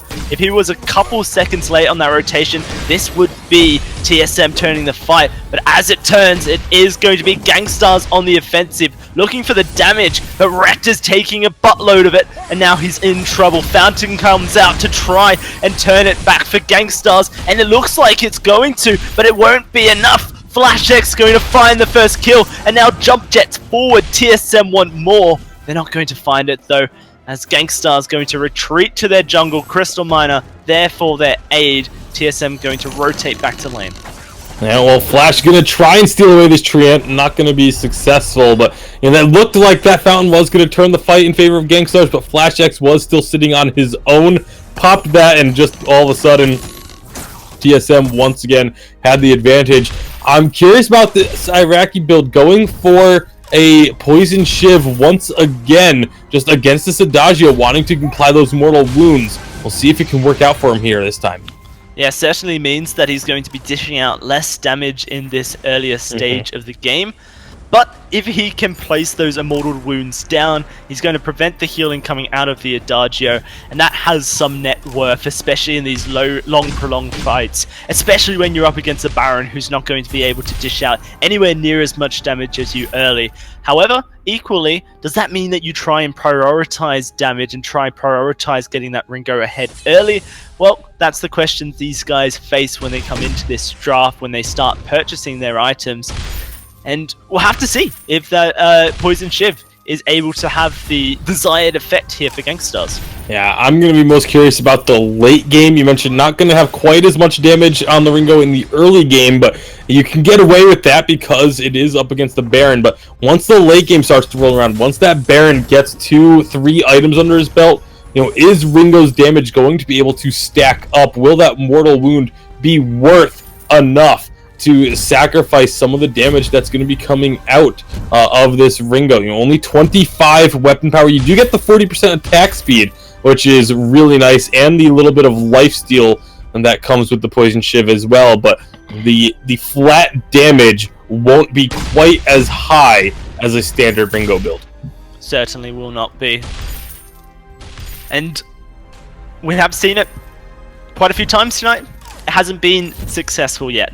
Araki Zoro may be able to make it work for him. We saw it from the TSM lineup against Hammer's Velocity when they went up against a double healing composition, and it made a lot of sense then. So many targets want to heal up here, but up against TSM here, there's only that Adagio that you're really trying to apply those mortal wounds. And when fights like that happen, ganks into this lane, Araki Zoro is not even getting a single auto attack down onto anyone, so he's not even being given the opportunity to apply the mortal wound stacks. But looks like Gangstar's going to start up the fight here. They've caught out TSM, and Flash X forced a Cord into the fight. Not where you want to be. They almost look too easy there for Gangstars, and they may not be done yet. It's going to be this Baron under the turret. Best Chuck and A doing his best to clear the way with those Porcupine Mortars. And actually they force a Fountain out of Rect as well. So TSM going to be happy they got that cooldown, but they need to make sure that they don't start up a fight here 2v3. Yeah, they need to make sure they don't start the fight, but they also are going to want to perhaps try and capitalize on that cooldown.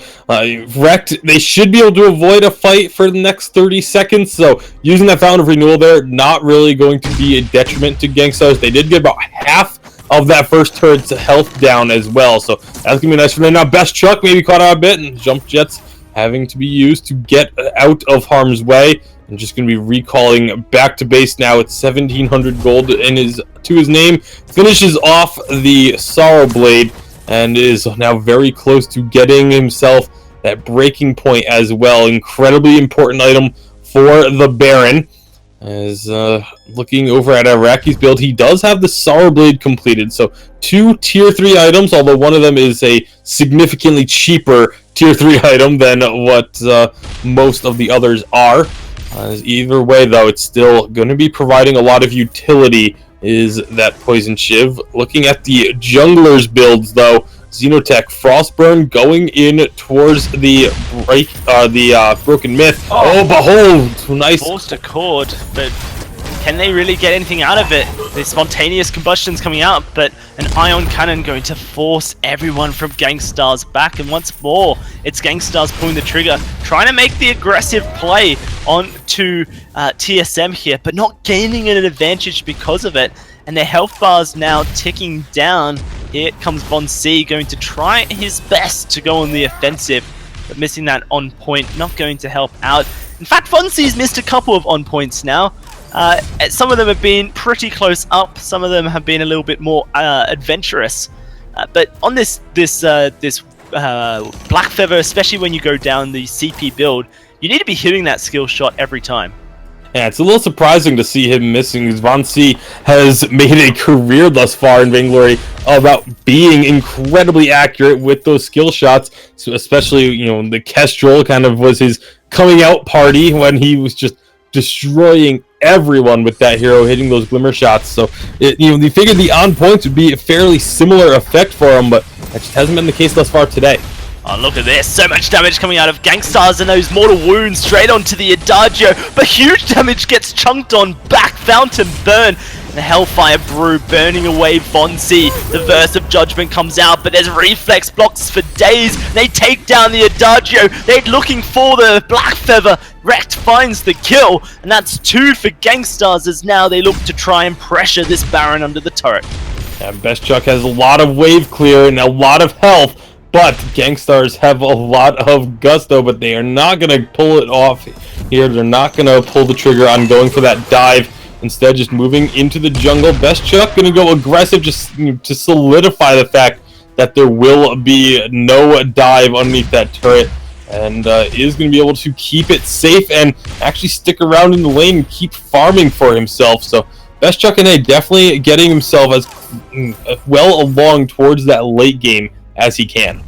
Yes, certainly. Both these teams want their name under that 3rd place position for this winter VISPRO split. May not be the ideal scenario for both these teams, but nonetheless, they need to fight hard for it. And I'm liking this more slow and calculated playstyle coming out of them.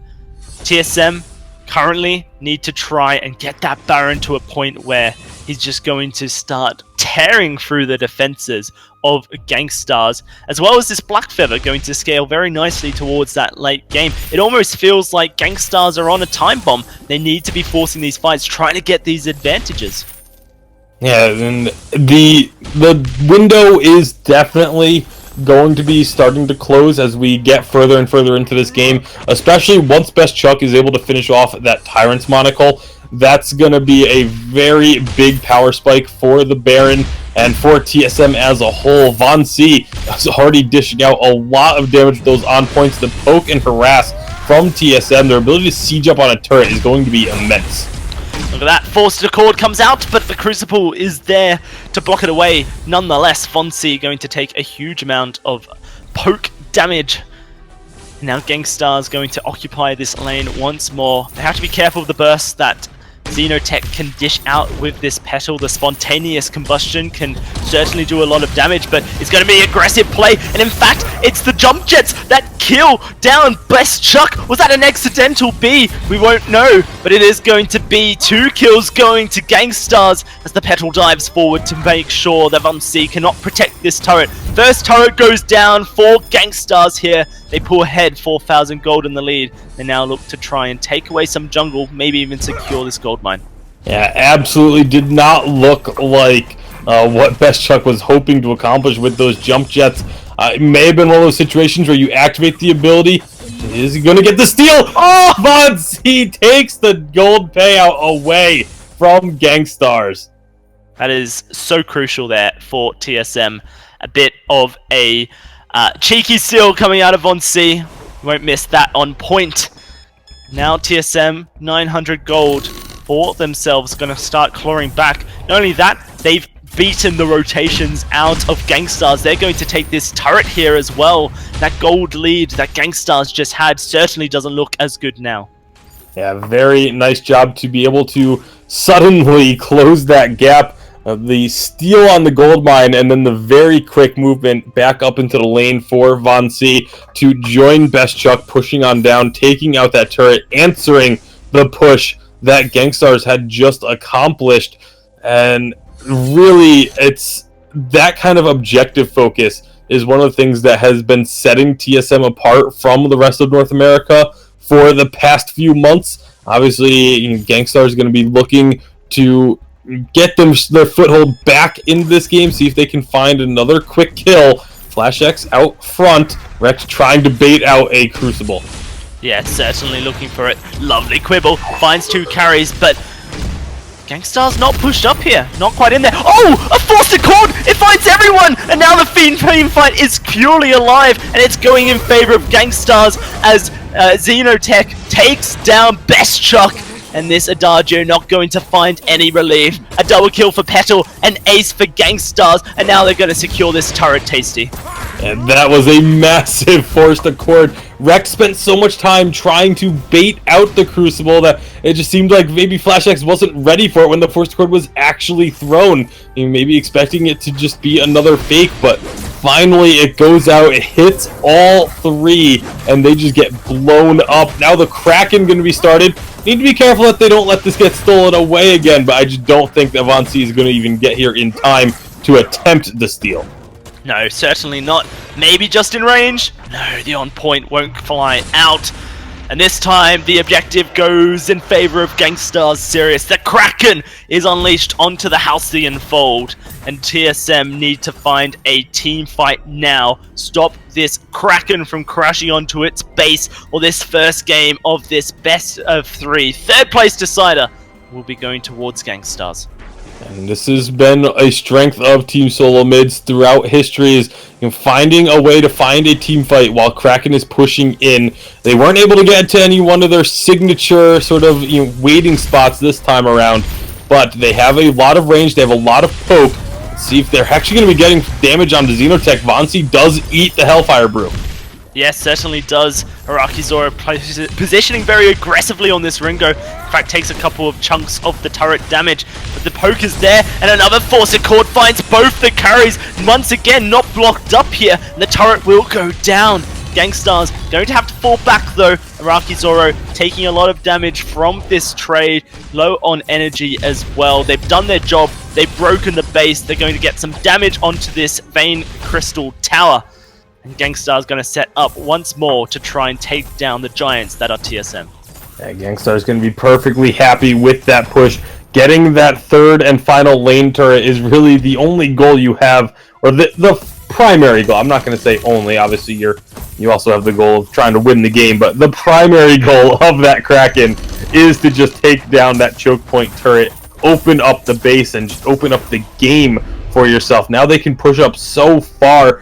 Even we've seen teams try and just lock their opponents into their own base in this kind of situation. Flash X can get spotted by that scout trap. Rekt going to be moving up aggressively. Rest of Gangstars is with him. That is a very adventurous ion cannon coming out there from Best Chuck.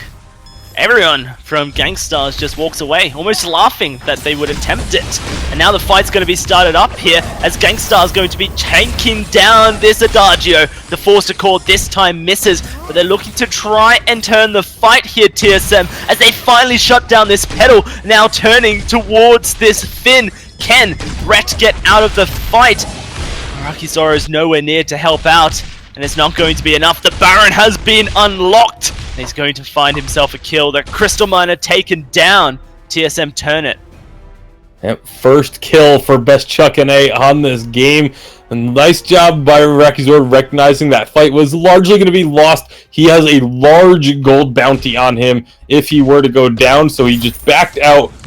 A lot of times you would expect, whoa, what is Rekt doing?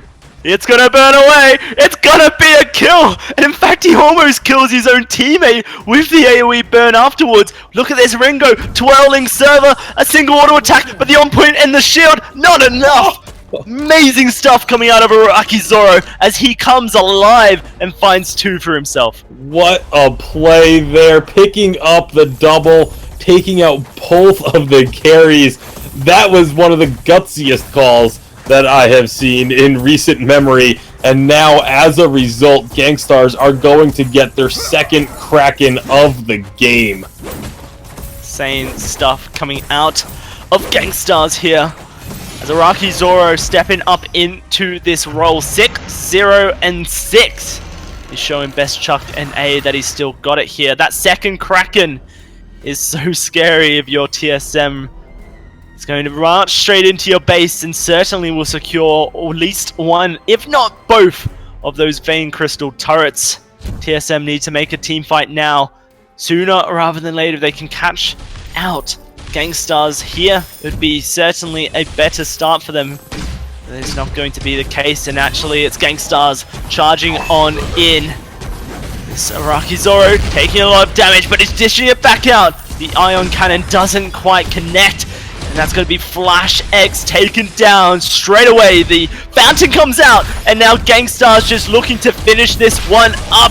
It's going to be the Hellfire Brew coming on through, but Petal finds the kill just in time. Only Von C left alive. 2 low health targets. May look to just go on the offensive here as he tries his best, waits for his cooldowns, and takes down Araki Zoro. But meanwhile, the Kraken, it's wailing away this Finn in a 1v1. The help of a Treant, says Von C. The jungle is mine, and he's looking for that final on point to take down the Crocodile Finn. This Kraken, though, massive beast. I'm not sure Von C has it in himself to take it down. Thank God Flash X is back on the fold, as they're going to need everything they can get here to take down the Kraken. Best Chuck respawns, and TSM, they stay in the game.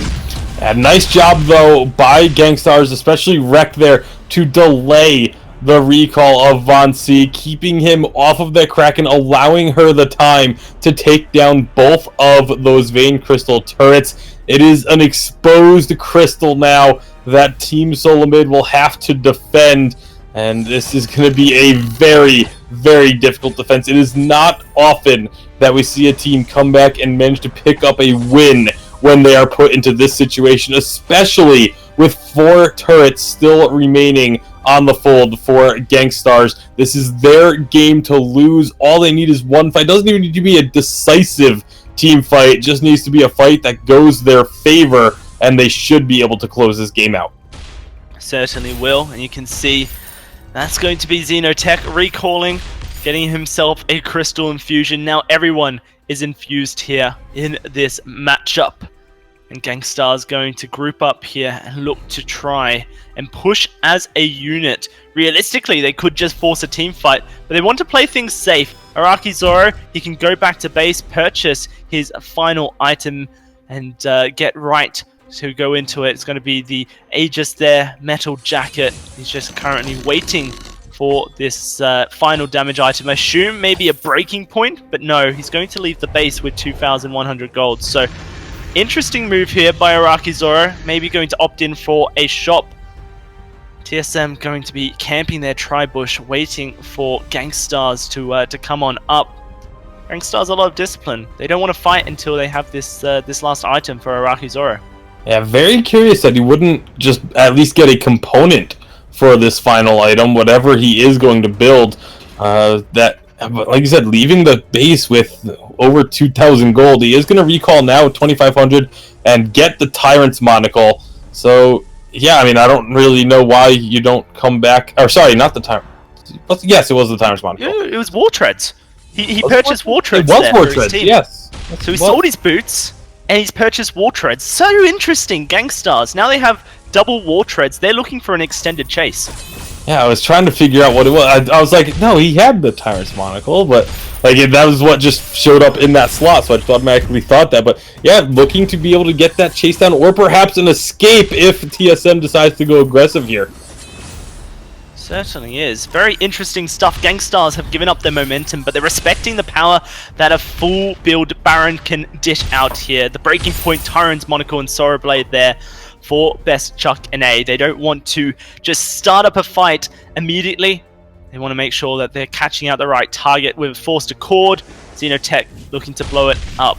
TSM, curiously enough though, they're going to look to try and sneak this Kraken under the noses of Gangstars. A flare goes out, gonna say it's happening. And what are Gangstars going to do here? Grouping up, looking for it. No, they're charging down the lane. There's the War Treads. They're going for the base here, and that's gonna pull TSM immediately off. The recall is gonna come through, but it's going to be this Finn falling for the taste of it.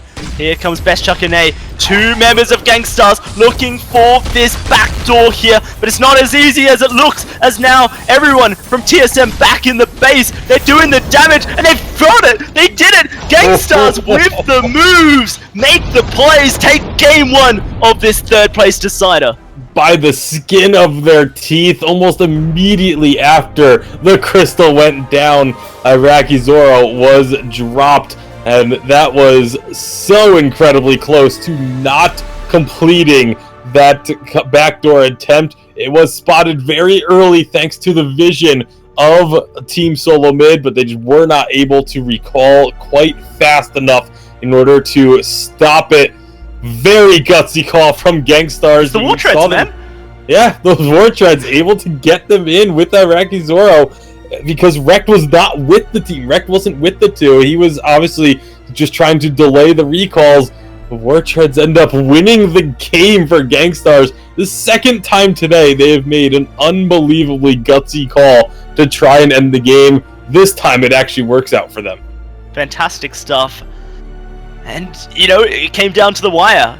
These cores maybe could be considered a bit of a coin flip, but Gangstars, they certainly knew that they could go for it. With Rekt delaying the ports, making sure that only Best Chuck was able to get back there, keeping FlashX and Von C from getting back to the base. That split-second decision, and Rekt committing his life in such a way is what guaranteed the win there for Gangstars, but it was close, man. I'm not sure they needed to make a play like that to win the game. They probably could have tried to go for a team fight and won it that way. They certainly were showing dominance in the late game team fights and their ability to hit their abilities, but Gangstars, they trusted themselves, they went for it, and they were rewarded.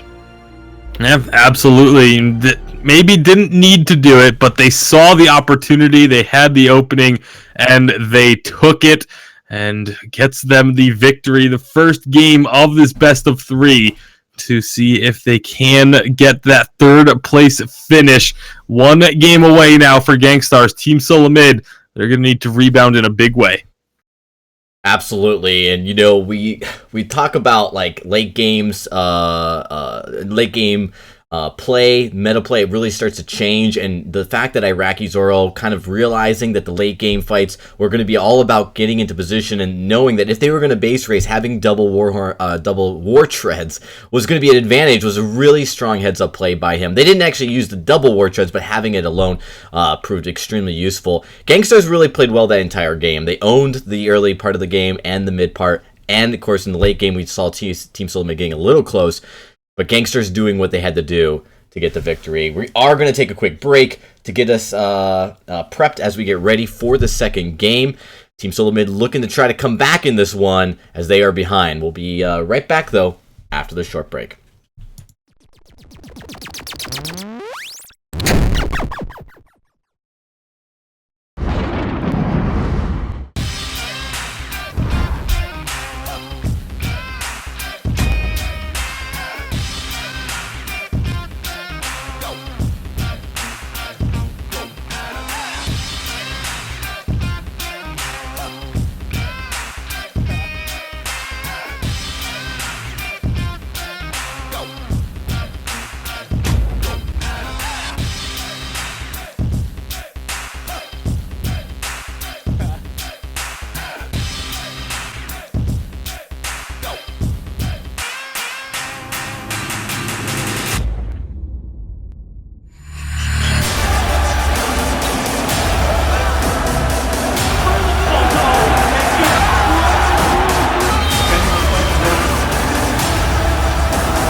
Ben, Sam, and Ken are on separate journeys to defeat the menacing Vile Dragon. But let's just say luck isn't on their side. If only there was a way for them to find each other and band together. Well, that's why there's Band. It's a mobile app that allows people to come together using common interests. With Band, you can find fellow gamers, chat, schedule gaming sessions, and conduct polls. Stage epic battles with friends while sharing videos and photos along the way. So try Band today. Band. Be together.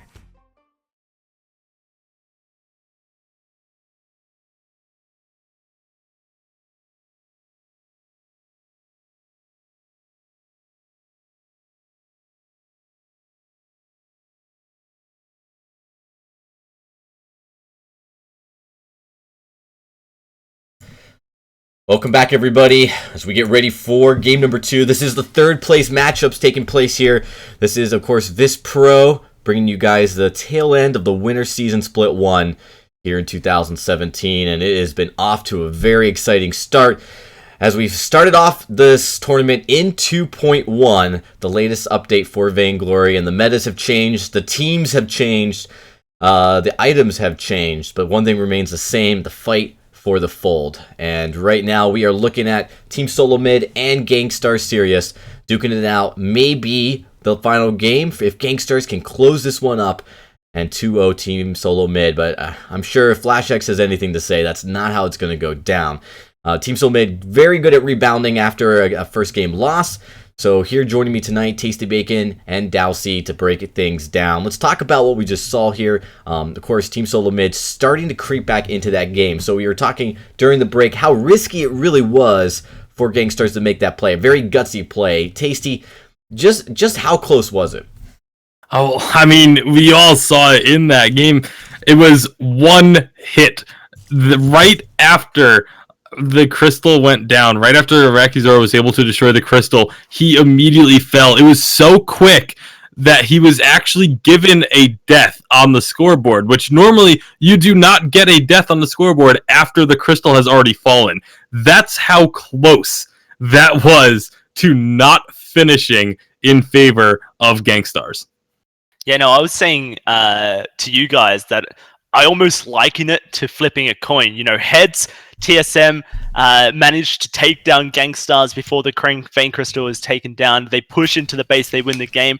Tails, it's Gangstars winning the game, and, you know, I flip my coin right now, and as it turns out, it was Tails. You know, Gangstars, they managed to get it, but it could have been a 50-50. It could have been TSM just getting back that half second earlier to take down the Ringo and stop the Vein from being destroyed. And, you know, we talked about the possibilities.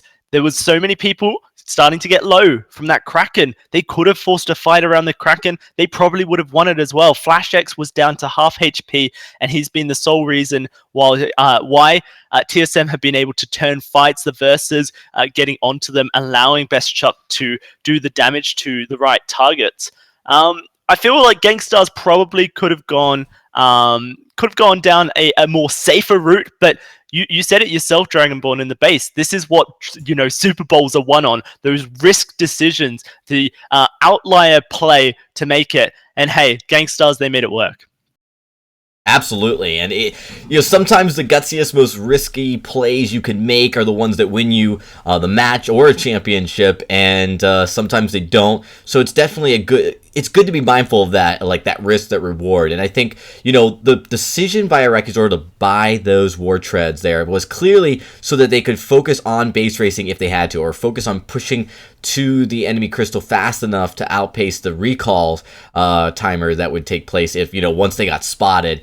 And it really came in handy for that moment. So there was definitely some calculation in, you know, how are we going to prepare for this potential circumstance. I don't think they anticipated it being quite that close. I don't think they if they look back at that video, they're going to say, that was maybe closer than we should have been for that to work. Like next time, maybe, you know, we just, you know, carry out the fight, or we plan that base race sooner, because that was the challenge that they had to really go up against. Was, you know, they got spun out very quickly.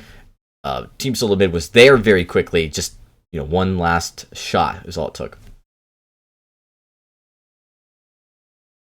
And they get the victory there. Tasty, you know, looking ahead to the next game, Team Solo Mid fell behind very quickly in that first game. They really struggled, starting to claw their way back into it. They need to fix that. What do they need to do here in this game for game number 2 to kind of ensure that they're not that far behind at the mid game? Well, it's really kind of tough to figure out what they need to do in order to turn this around. It's very similar to the first series, where they just, it doesn't necessarily look like the TSM that we know. You know, this is the TSM that's playing today does not look like the second best team in the world.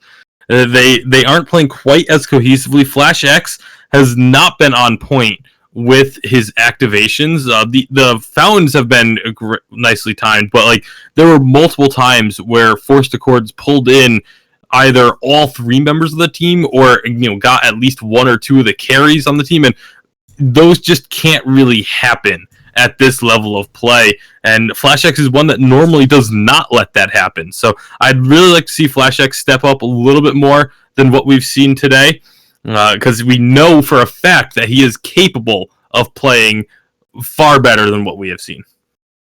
Yeah, and maybe this is, kind of that transitional period we've seen him take several times as he changes the way he plays. We saw him adapt actually going into Worlds that final season. Massive change to his play style that was very critical for them to have the kind of success that they did have. And, right now with this latest patch, with the way the game's played and has been a shift, maybe there is some struggle there. Maybe it is, him working through that transition.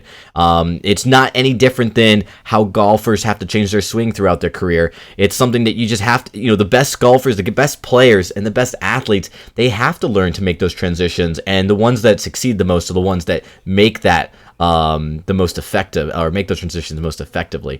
So, that's something that FlashX has actually done, probably more so than almost any other player in Vainglory, is to be able to pivot his game style with different players, with different teammates, so successfully, and stay under that one organization here right now, which is Team Solo Mid.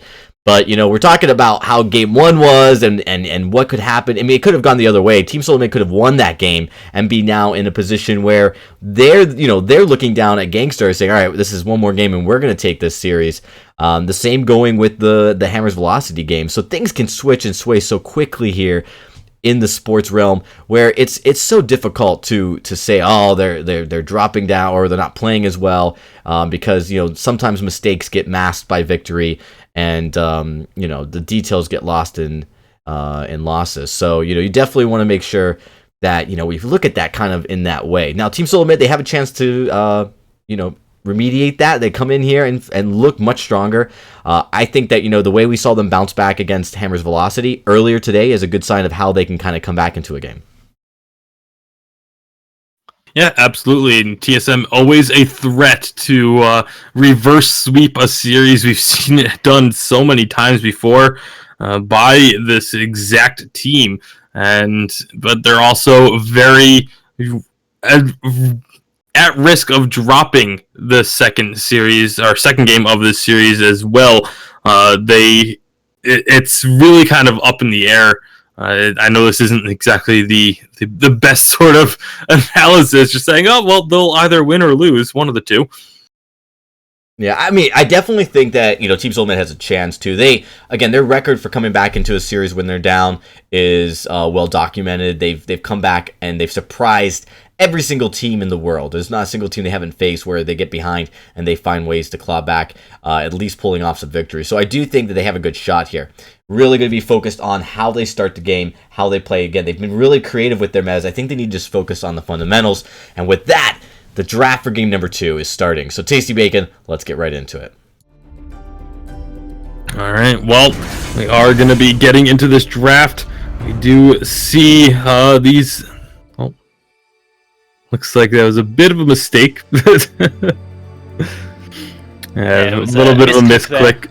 As Arden was not one of the pre-agreed band heroes there, so accidental Dargio right next to Arden.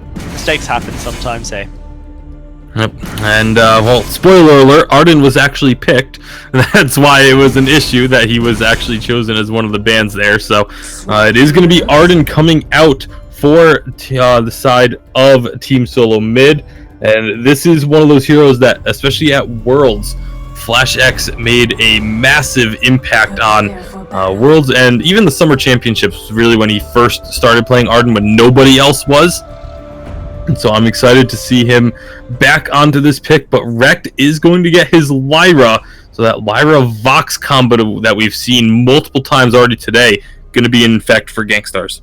Yeah, scary stuff. Gangstars, they came into the previous game in the driver's seat, and now they've got that back. Rekt has his Lyra, first time tonight. Xenotech back on that Samuel. Let's see if he can make it work. Interesting composition coming out of TSM nonetheless. That Koshka for Fun C, Best Chuck back on that Ringo, and FlashX looking to make the plays with the Gauntlet. TSM looking for that early game pressure so they can try and take out Gangstars here. It's game 2. Gangstars up 1-0 and looking for a fight in TSM's jungle.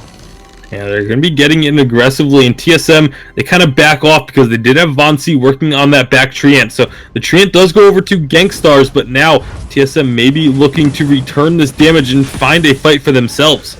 Yeah, look at Gangstars trying their best, but Vonsi going to charge forward on this Koshka, trying to get onto the Samuel. The healing comes through, but it's not enough. First blood goes Vonsi, traded back immediately onto this Vox, and a second kill goes in favor of Gangstars.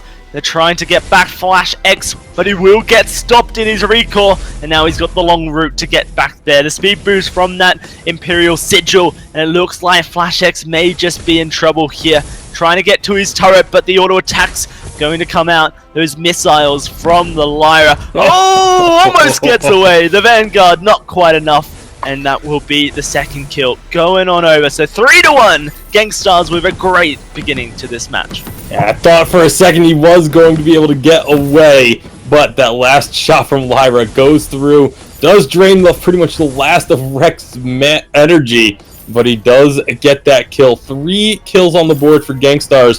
Very nice start. They've got to be extremely happy with that. Let's see if Vonsi can make some plays on this Koshka in the jungle. We know the early game strength. We've seen a lot of teams try and go extremely aggressive with her. There it is, straight on to Araki Zoro. And he has nowhere to run or hide. This time it will be Vonsi finding the kill. He head back into his jungle. 2-1-0 now for TSM.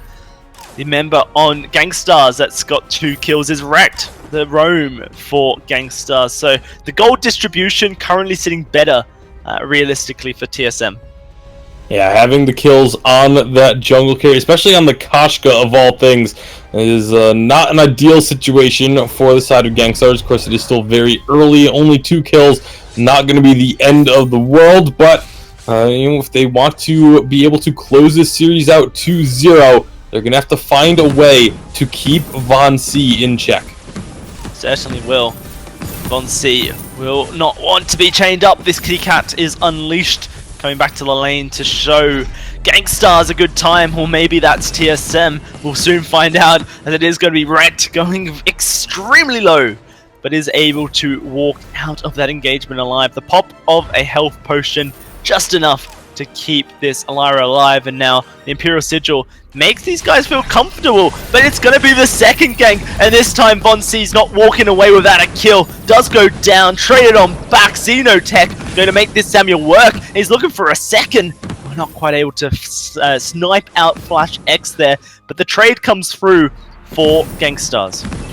I don't think either team was fully expecting to have all 3 members of the opponents in the lane there, but nice job. TSM did hang out, be patient, and they knew that there would be some kind of answer. I think they were just expecting it to be just the 2-man from the side of Gangstars, and so they're hoping to capitalize on that. Instead, it ends up being a 1-for-1 trade, but Xenotech able to dip down into the jungle, steal away some camps away from Vonsi, and now if Vonsi wants to try and answer, he would be walking into a 2-on-1.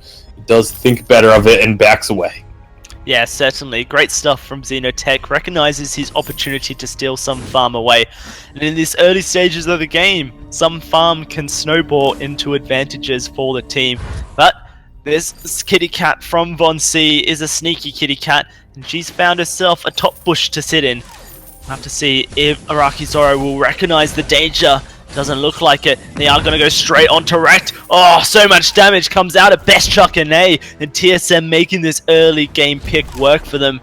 Xenotech trying to get into the lane here. Going to throw out those Malice and Verdicts, but once more it's Vonsi diving on in. Oblivion goes out. Does put them into a funnel. Allows the AoE damage to go out, but it's not enough realistically coming out of Gangstars. TSM can just walk away. And Vonsi, with this Koshka, getting ever closer to that first item, Shatter Glass. Xenotech did pick up a Frostburn already, so he's actually having a very solid game in the jungle. 33-25 on the jungler CS. There's the Fountain of Renewal picked up for Flash X, but this is something that we had touched on a little bit earlier. Rekt using this Lyra, going to forego the Fountain of Renewal as the first item And Dragon and I saw this the other day where Rect actually didn't build the fountain until his 3rd item of the game.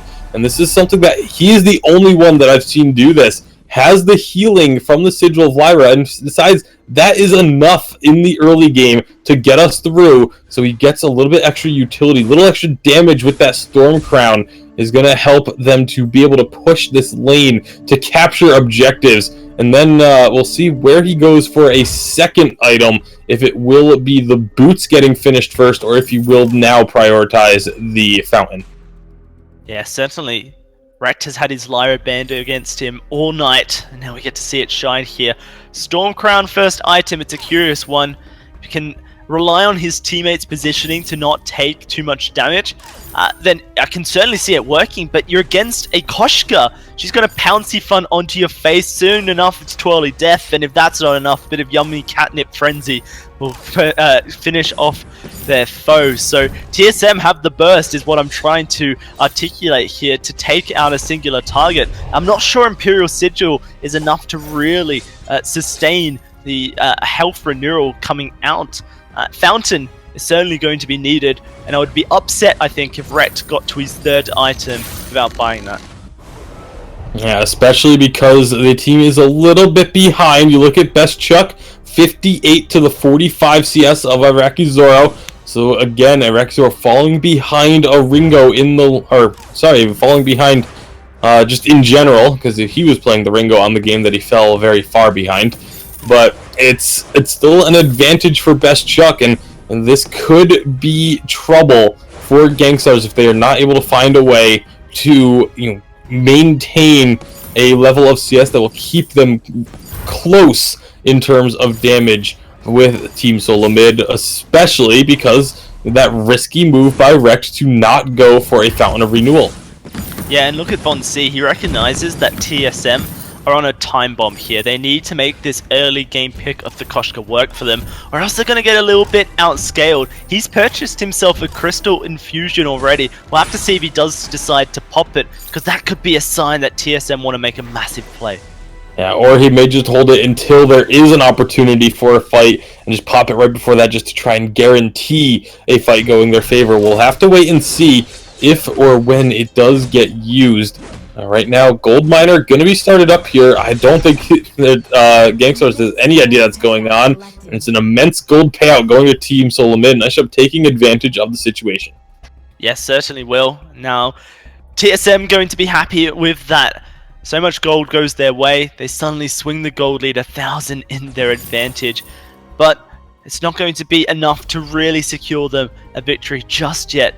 They need to try and make a team fight work for them. They have that Gauntlet on Flash X to lock down the fights, and combined with the ultimate from Koshka, they can try and single out a certain target. Reflex blocks on both the carries here, Xenotech and Araki have them, meaning that they're looking to try and dodge it, but they can only dodge one form of CC here. Can't dodge both the Gauntlet and the Yummy Catnip Frenzy. And here comes TSM. Gonna be Pouncy Fun onto the Lyra. Just a bit of poke damage here, forcing them to come over. But there's a Hellfire Brew straight onto Araki Zoro.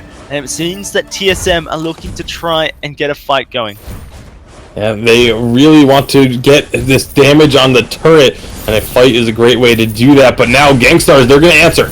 Oh, it's a Gauntlet that hits all 3. The Fountain comes out, but so much damage traded back onto this Koshka. What was that? She flew right through the Lyra, and now she finds herself dead. Very interesting combination, but the fight's not done yet. Von C going to try and find those Malice and Verdicts onto a key target. Flash X just blocking them up with this Arden. Could get chased down, but it will not happen. Man, the Lyra, the Arcane Passage can certainly ruin your day as Koshka. Yeah, absolutely. Getting dragged over the wall, and the Yummy Catnip Frenzy went through, and so there's nothing you can do for that duration when it does hit. And Ronsi just kind of stuck underneath the Gangstars turret. The infusion was popped, so level 9 infusion on Von C for the next minute or two. We'll see if they try and make advantage of the fact that that will be ticking down. Obviously, you don't want to just use it and not really get a whole lot out of it, because that is 500 gold that he had to dedicate to picking up that infusion. So they want to try and continue to siege up on this turret. That seems to be the game plan from Team Solo Mid at the moment. Yep, and siege up they will continuously do, just chipping away at that turret step by step. They're making their moves here onto Gangstar's Sirius.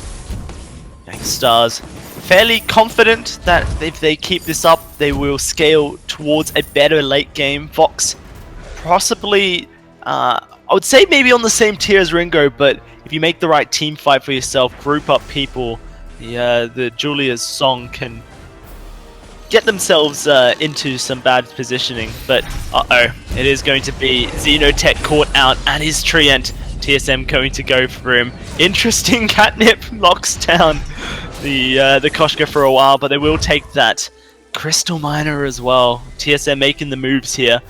Going to be looking to try and finish off this turret.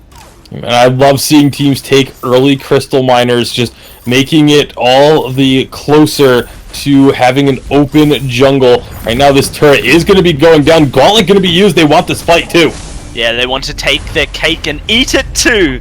A peculiar phrase, but this time they will just get the turret. So they don't get to eat their cake as well, unfortunately. I mean, they got to eat some of it. They got that turret destroyed. that's got to count for something. It does, certainly. Why not? But I will deny them the cherry. That's for me. Okay. Someone came over and like swiped a little bit of frosting off the top or something. Mm-hmm. You know it, man. You know it. Well, either way, Gold Miner approaching full status once again. We'll see if Team Soul Mid try and pick that up. They are going to start it off, but Gangstars, they're right on the doorstep of coming in to contest this. They don't know what's going on yet. Now they do. Yeah, and they're going to start chucking out that damage there. Hellfire Brew onto all members of Gangstars. And another payout goes out. 296 gold each for the team. Almost a full gold mine there. TSM looking very nice at the moment. 4,500 gold in the lead as they start to just try and push Gangstars out of this game. But Gangstars really haven't had a fight yet. They haven't gone for anything, and it makes me curious what they have planned for this game. Well, I think they're really going to be waiting for Arakizora to finish off a second Tyrant's Monocle. Breaking Point double Monocle it's not as popular of a weapon power Vox build anymore, but it is absolutely devastating once it gets online. So keep an eye out for when that second Monocle finishes. That's when I would expect the side of Gangstars to then look to maybe try and be a bit more aggressive and try and take a fight on their terms instead of just answering the moves that TSM are making. Another turret under fire now. TSM looking their best to try and pressure the map. Gangstars seem fairly confident in their ability to weather the storm that is currently TSM's push. Arakizora, he's finished his breaking point. He's finished a Tyrant's Monocle. Looks like he's going towards a second Tyrant's Monocle. Did not opt in for a Sora Blade, which is interesting. Usually we do see that on the Voxes. Says to me that Arakizora is looking for a very late game weapon power build here. Yeah, like that might be the undoing for Gangstars if they can't hold off TSM. Well, again, they just need to get that second Monocle, but right now they're looking for a fight with TSM turning it back quick. Oh, look at that. It is the Koshka going very low. And it is going to be Gangstars re-engaging. Koshka goes in. Vonsi trying to find a target, but he's forced back once more. And the kill goes over to Arakizora. A double for him as he goes down in the end. Two best Chuck and A. But Gangstars finally put pedal to the metal. The accelerator down. They find two for themselves. Yep, 2 kills for Gangstars, evening up the kill score at 7 apiece. They are still down by a bit of gold, but Kraken has just spawned. You can see Rex on a mission to clear out some vision here and try and open up the map for Gangstars. They're not quite going to get all of the scout traps just yet. There are still 2 left here in the middle. Make that 1, but that one lone trap, it could make all the difference. That will let Team Solo Mid know if this Kraken is being started or not. So very important scout trap to have down, and crucial that Gangstars did not actually step on it. Yeah, certainly. Vision is king. We've seen games won because of it. Currently Von C all alone, going to shop up, finish his broken myth here. The weapon infused, crystal infusers being purchased up by Gangstars. They're looking to fight. They're looking to win now against TSM. They've hit their point that they feel comfortable. I feel the broken myth for Xenotech will be that, guaranteed point. All right, guys, we can fight now. He's only got one more, item to complete it. So it is still a little while away. But Gangstars are nearing that stage. They want to fight, and actually it is going to be TSM walking straight on in into everything. The wait for it, stuns up 2, the gauntlet goes down, and now it is going to be TSM trying to turn it around, but Von C going to go low. They found the first kill. It's looking good for TSM, chasing down this Samuel. 2 kills, 3 kills, and Best Chuck and A finds a triple, and Ace and TSM going to march it down the lane as they take this Kraken. Kraken going to be captured, and Ringo will move up into the lane, destroy at least one turret, perhaps even a second, before Kraken is even going to be taken. A really strong fight for Team Solo Mid. And one thing I was going to touch on before that fight happened, I wanted to look at the boots of both Xenotech and Rekt. They are still sitting on tier 1 boots, relying almost exclusively on the move speed that Rekt can provide, but with the changes to Lyra, you have to be in the sigil when it ends in order to get that movement speed boost, and that's a lot tougher to do in the midst of a team fight. So maybe that lack of mobility could be hurting them here, but Team Solo Mid, they get the Kraken unleashed. Von C even steals away that Treant, and now they're going to move up into the lane. There's no turrets left in the lane. It's just the 2 on the crystal that are standing between Team Solo Mid and pushing us to another Game 3 in the 3rd place match. Gangstar is going to position on up, but the gauntlet goes down once more. Challenge accepted. Oblivion in the fight, but it's blocked on up. And Iraqi Zoro taking so much damage, manages to Sonic Zoom his way out of the fight, but they could just re-engage here as the Kraken wails away. Oh no, Best Chuck has fallen, and it is going to not get traded on back. Yummy Catnip Frenzy goes down onto Xenotech, but it's going to do nothing. And now the fight going to go in favor of Gangstars. They're looking to take down everyone. An Ace comes through, but this Kraken is still alive. They need to finish it off, and it is going to take that last Vayne Crystal turret. They complete the Kraken, and they protect their base. Gangstars not done with this game just yet, Tasty Bacon. Not done just yet, but definitely reeling as they have no turrets left to defend their crystal. They still have to work through all 5 turrets of Team Solo Mid, and it is very, very risky. We saw Gangstars make the play to rush in and backdoor that crystal when they were in a similar situation. And now Team Solo Mid have an opportunity to maybe even return the favor. We'll have to see how they decide to play it. Certainly will. So much time left on the hands for TSM. They can look to start up a team fight. They've been winning most of them. Obviously fighting under 2 Vayne Crystal turrets. Not the optimal position for TSM.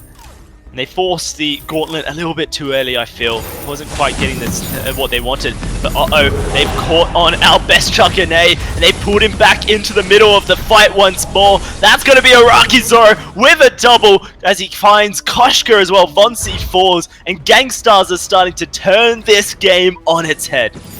And I said, once this double monocle, breaking point double monocle for Vox comes through, you have to watch out for Iraqi Zoro's Vox, and it is just doing work. Flash X is going to avoid the ace at least. That's the one silver lining here, but just how quickly these turrets are going down. 2 turrets destroyed now in favor of Gangstars. They're going to find quite a bit of scout traps to pop on their way back down into the jungle. Kraken should be respawning very soon as she comes onto the fold right now. And Gangstars, if they look to start this up immediately, it would be super risky. But they need to be ready to answer. If TSM go for Kraken or go for a push. Gangstars need to be able to answer it at the drop of a dime. You can start to see why people are banning away Lyra from Wrecked as another fight looks to be engaged. This time Von C going to be the main target here for Gangstars, and he goes extremely low. Once more, the Oblivion goes out, but the Yummy Catnip Frenzy locks down this Samuel, and he's going to fall very early on. Where's Araki Zoro? Can't get out of the fight. A double for Von C, and only Wrecked left on the Halcyon Fold here for Gangstars. His life is shortly to be completed as he gets aced, and now TSM, they can march it up the lane here. Tasty Bacon, they can finish off that Vein Crystal. Ladies and gentlemen, we're going to a Game 3 for this third place decider. And how appropriate for the third place decider to go to game number 3. Team Solo Mid getting the ace, finishing off the game. Very nice job to jump onto that Samuel and just lock him out. They had to choose one of the two to lock down. That was the only way Team Solo Mid were going to be able to win a fight, was by just completely eliminating one of those two carries from the fight. They were able to get onto Xenotech. Araki Zoro just not having enough damage in the 2-on-3 situation. The Atlas Pauldrons, the double Atlas Pauldron for Team Solo Mid was just a little bit too much, slowed down his attack speed too heavily for him to be able to win that fight. And as a result, Team Solo Mid even up the series at 1 game apiece. Makes you wonder if Gangstars possibly held off too long in trying to engage a fight there onto TSM. Confident they had the late game.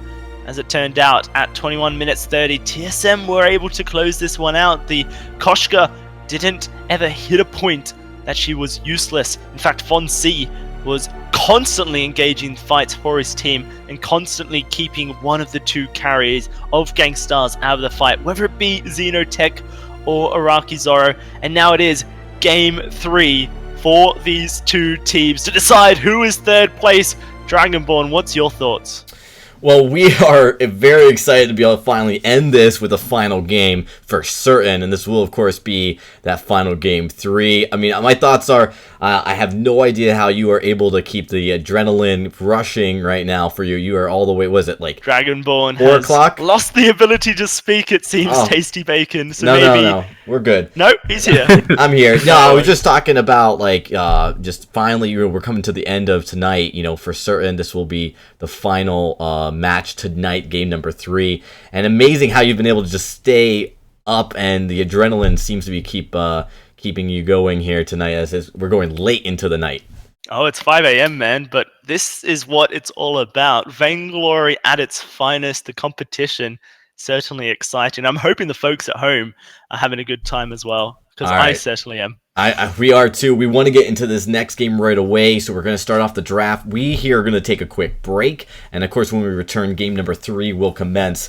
So don't go anywhere, folks. The final game between Team Solo Mid and Gangster Sirius will happen after this break.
Ben, Sam, and Ken are on separate journeys to defeat the menacing Vile Dragon.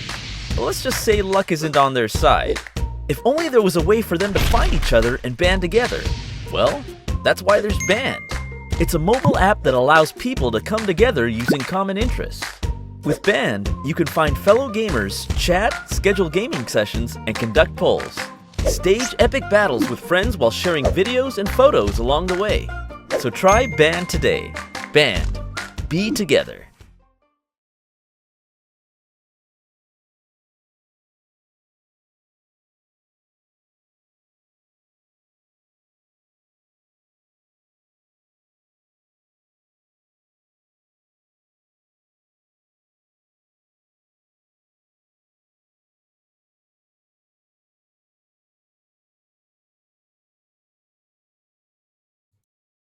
All right, everybody, we are back, and of course, getting ready for this final matchup of tonight. Of course, I'm excited to be joined by my friends here, Tasty Bacon and Dalcy. Of course, Dalcy, man, coming in strong here. First time cast of Vainglory, so we appreciate his stamina here, coming actually all the way over from the UK. So it's very, very early in the morning over there. You make it sound like I've flown over to the US for this, man. Coming all the way from the UK. No, it's been a pleasure. I'm loving it so far. I've been looking to make my debut into this scene for quite some time, getting really hyped about this game. And it's these games like this, the best of threes going down to the final wire to decide who gets that third place that makes it worth it. Well, Tasty can attest to this, that these have to be probably some of the most exciting games we've seen all year. And, Grant, there hasn't been a lot of competitive matches this year. We did just start our tournament, but these... 1 month in, match of the year. Here we go. these games have definitely not been short of exciting. No, absolutely. Hands down, the most exciting matches we've had for VIS thus far this season. So it's been an absolute joy to cast these tonight, and hopefully the finals will be half as exciting as the semifinals and third place have been. Yeah, I don't doubt it. I mean, this is going to be, of course, that final match for tonight, but the finals are going to be streamed live tomorrow, starting at the same time, 5 p.m. Pacific. You guys are going to make sure you want to follow us on Mob Crush, possibly follow us on Twitch, although it's not confirmed that we'll be streaming here, but you guys definitely want to make sure you hit us with the follow, and follow us on Twitter to get the latest news and announcements. Of course, it will be Cloud9 going into Hammer's Velocity, so... Two very exciting rosters, and we heard Gabe Vizzle talk about how Cloud9, how Hammer's Velocity is a very aggressive team, which they like, they appreciate, they're excited to see that play out. But it also means that they're going up against a team that's very hungry, and so they all know too well like how fast paced that game really can be. You compare it to the slow, methodical play of Cloud9 as well. It's worlds apart. And only one person can play the game how they want to play it. Will it be Hammer's Velocity getting that upper hand, getting that fast play, or Cloud9 going to slow down this new hungry roster and make them play it their way? You're just going to have to wait and find out. But as we turn our attention back to the series at hand, TSM versus Gangstars, there's some serious questions at hand. What do you need to do to win a game? Do you need to ban away this Lyra from Rect, as everyone has been doing? This Baron has been such an interesting pick so far. Best Chuck picked it up in game 1, but we know Araki has been playing it all tournament to success as well. So many interesting new meta picks. Obviously Lyra, not new meta, but Baron coming into it, certainly not something that I was expecting to see maybe so much love for. Yeah, and so Tasty, when we look at, how the draft can kind of unfold here for game number 3, you definitely expect, because there's 2 bans, a lot of prioritization by both teams to try to, whatever they felt worked for the enemy team, whatever they felt was really kind of like helping them stay in the game, try to remove that. And we're kind of starting to see that so far as the draft unfolds. Yeah, absolutely. And getting into this final game, a couple of picks that may be a little bit surprising. A very surprising ban, I feel, coming out in this one that we'll get to see in just a few moments. But we've got a few more picks and bans to go through, and then we'll be able to get underway for this final game of the night. Team Solomid and Gangstars going head-to-head and only one of them can claim third place on this split of VISPRO. Yep, and this is going to be claimed tonight in just a few moments as we get into the fold and get going with this final matchup. Of course, the ban phase, as we look at these dual banning systems in play, as we see it unfold, it really is, I've noticed a lot of teams just a little bit slower once they get past those first bans, right? The first bans, the first picks, they seem to be very quick. And then the second bans that take place after the first pick, there's a lot more hesitation as we go into the final part of the draft. Clearly changes how these teams are approaching it. There's definitely a little bit of curiosity, and I think maybe uneasiness on like exactly how it should be played every time. They're all feeling it out. This is the format though we are sticking to here at VIS.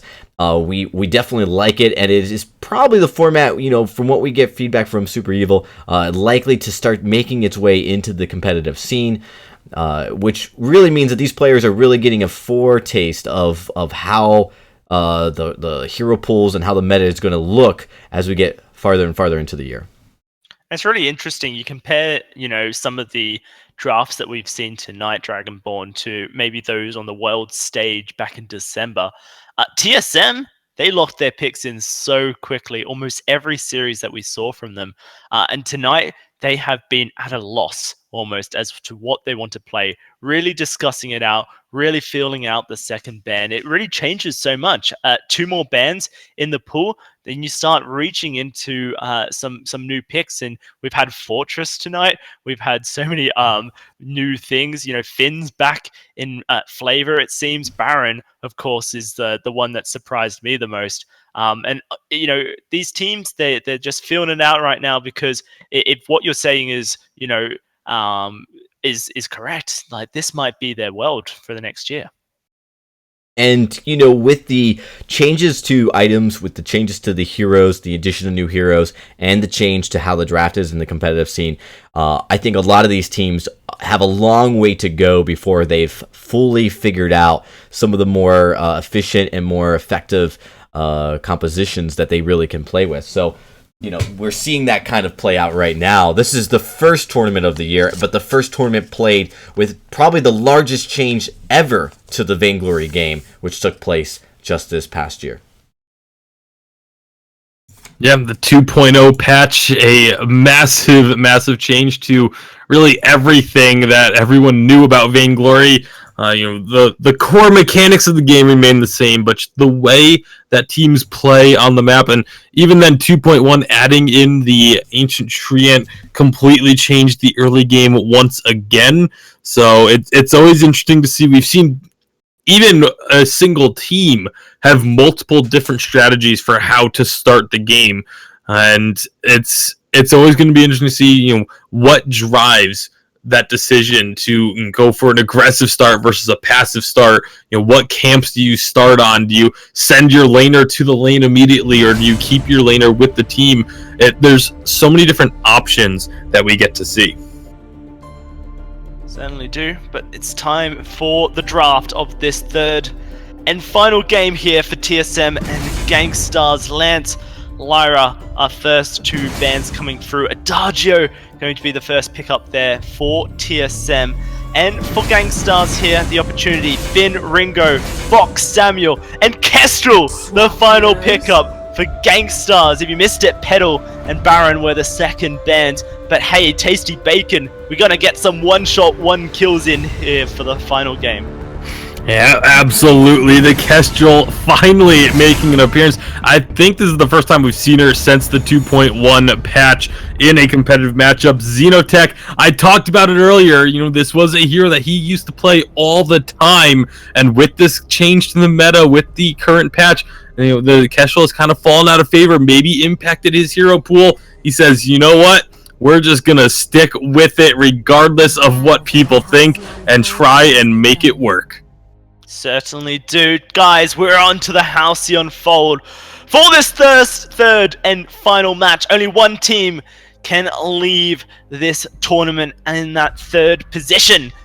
TSM, Gangstar Sirius, it's time to fight over it. Both teams heading in the same direction here They're going to start chucking out the Malik and Verdict at each other. Looks like it's TSM who want the fight. Gangstar's not committing. In fact, Xenotech going extremely low, but he gets the healing from that tree and camp, so they turn their attention towards the Ringo. Be careful, Flash X, you do not want to take another Glimmer shot, but he will, and the first blood will go in favor of Xenotech. Now they're looking to turn it around. Second goes to Rocky Zoro, and there's no escaping this. Kestrel Sniper, 3 kills for Gangstar's. TSM overstepped the mark.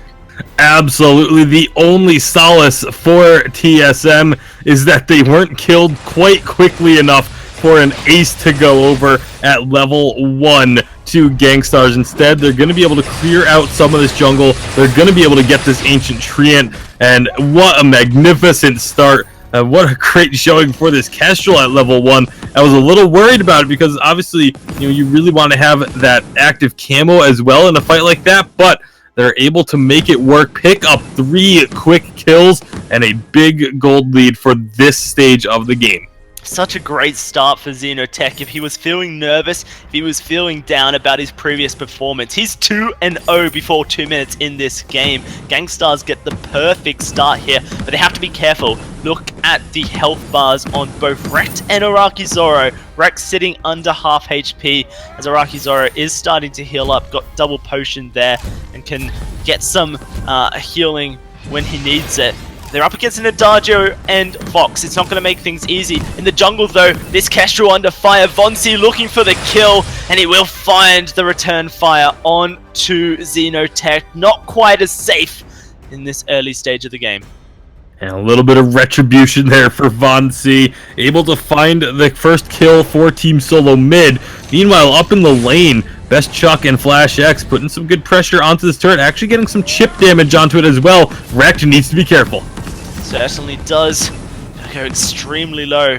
Have to see if this Finn can make him a recall back to base.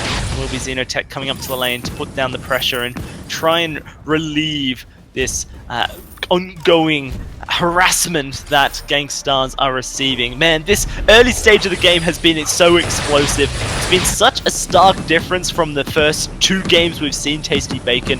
It seems like these players just want to get this one over and done with, but of course they want to win. Yeah, absolutely. Looking for that early aggression. Trying to maybe catch their opponents off guard, trying to just get that early advantage, see if they can snowball it into the late game. But as of right now, I think maybe the pace is going to slow down just a little bit, as it seems like Gangstars are going to be playing a little bit more defensively. Araki Zoro needs to be careful up in this lane, but with his team rotating up, he's going to feel pretty confident. And here comes the active camo Xenotech trying to get into position. But Best Chuck and A going to dip and dive away. Zonic Zoom, he says, as he's trying to get into position. Vonsi going to come up from his fronts, put down the pressure on to Gangstars here. They will steal away this front treant nonetheless, as Gangstars doing their best to make this Kestrel pick work for them in the early. And the one question I had about the Kestrel coming in was going to be, will it be the weapon or Crystal? And we have our answer, Crystal Kestrel for Xenotech. So those Glimmer shots going to be doing a ton of splash damage. And then, of course, the active camos lasting forever. And the massive amounts of burst that can come out if you can get a active camo hit off. It can just tear through the health of your opponents. And without a real major tank on the side of Team Solo Mid, they're going to have to be extremely wary of that situation. Not only that, Flash X, we criticized him for his slow, pull of the Crucible every time we saw Rekt throw a forced accord, and he hit so many 2-men, 3-men forced accords in game 1 of this series. Really need to see Flash X be on the trigger when it comes to these Crucibles, or else right now, Rekt, he can throw a forced accord out and they can pop it straight into Xenotech's active camo, just blow up the opponents. Really, really wary of the fact that that might come through. Flash X under trouble here. The Glimmer shot does just miss. It means that Flash X will be able to walk away fairly safe, but it is going to be Gangstars continuing this harassment. They're not letting TSM get back into this one. Yeah, Rekt going to take a lot of damage on this retreat, but Araki Zoro turning it around! wow, amazing damage comes out of the Glimmer Shot. And they just completely turn it around. As you say, TSM overstepped their bounds. Best Chuck and A going to have to reconsider his positioning against this team. Now looking for some more one shot, one kill available for Xenotech. Gonna try and find his target, not quite hitting Von C there. Now it will be Gangstars disengaging this fight. And TSM, they're going to have to respect the damage from Iraqi as well. Well, an Achilles shot and a crit is all he needs to chunk a member of TSM down. But now Xenotech could be in some trouble. Yeah, I feel like this Just is an overextension, but as I say that, Flash X gets completely annihilated. TSM lose one, but they're looking to try and turn the fight onto Xenotech on... Oh, in fact, Iraqi Zoro there, caught out on the wrong side of the wall. Xenotech and Direct do make it out alive, until traded back on for TSM. And Xenotech able to grab these treants on his retreat as well. Means he'll be able to stick around, clear out this jungle. Iraqi Zoro, definitely maybe going a little bit too far forward on that particular movement. But either way, it's still a pretty solid lead that the side of Gangstars are holding on to. 5-2 on the kills. The gold lead isn't quite where it was, but it's still going to be sitting about 1,000 gold as Iraqi Zoro finishes clearing out that minion wave. So it's another, again, good start for Gangstars. Are they going to be able to keep it up, though? One shot, one kill. Trying to find someone rotating from the shop. Won't quite find a target, but they have that forced accord and they're going to pull on in. Best Chuck and A, he finds his demise, and Von C looks like the next target here as the Glimmer Shots start going out. Hellfire Brew, the fountain to heal him on through it. And it is going to be Von C staying alive for now, but TSM have to respect this poke that comes out of Gangstars. They have the ability to remove someone from the map, and this time Iraqi Zoro, he ain't playing around with a poison shiv. He's got that Sorrow Blade, so he's dishing out nades. Yeah, and Xenotech does need to be careful, doesn't have a whole lot of energy right now, but with this gold mine... It's going to be Oblivion used to try and force the fight here. Goldmine is their fountain as well. Gangstars need to secure it. Oh, are they just going to walk away? Yep, walk away, play the safe game, let it regen its health. TSM can just walk away as well, as if nothing ever happened.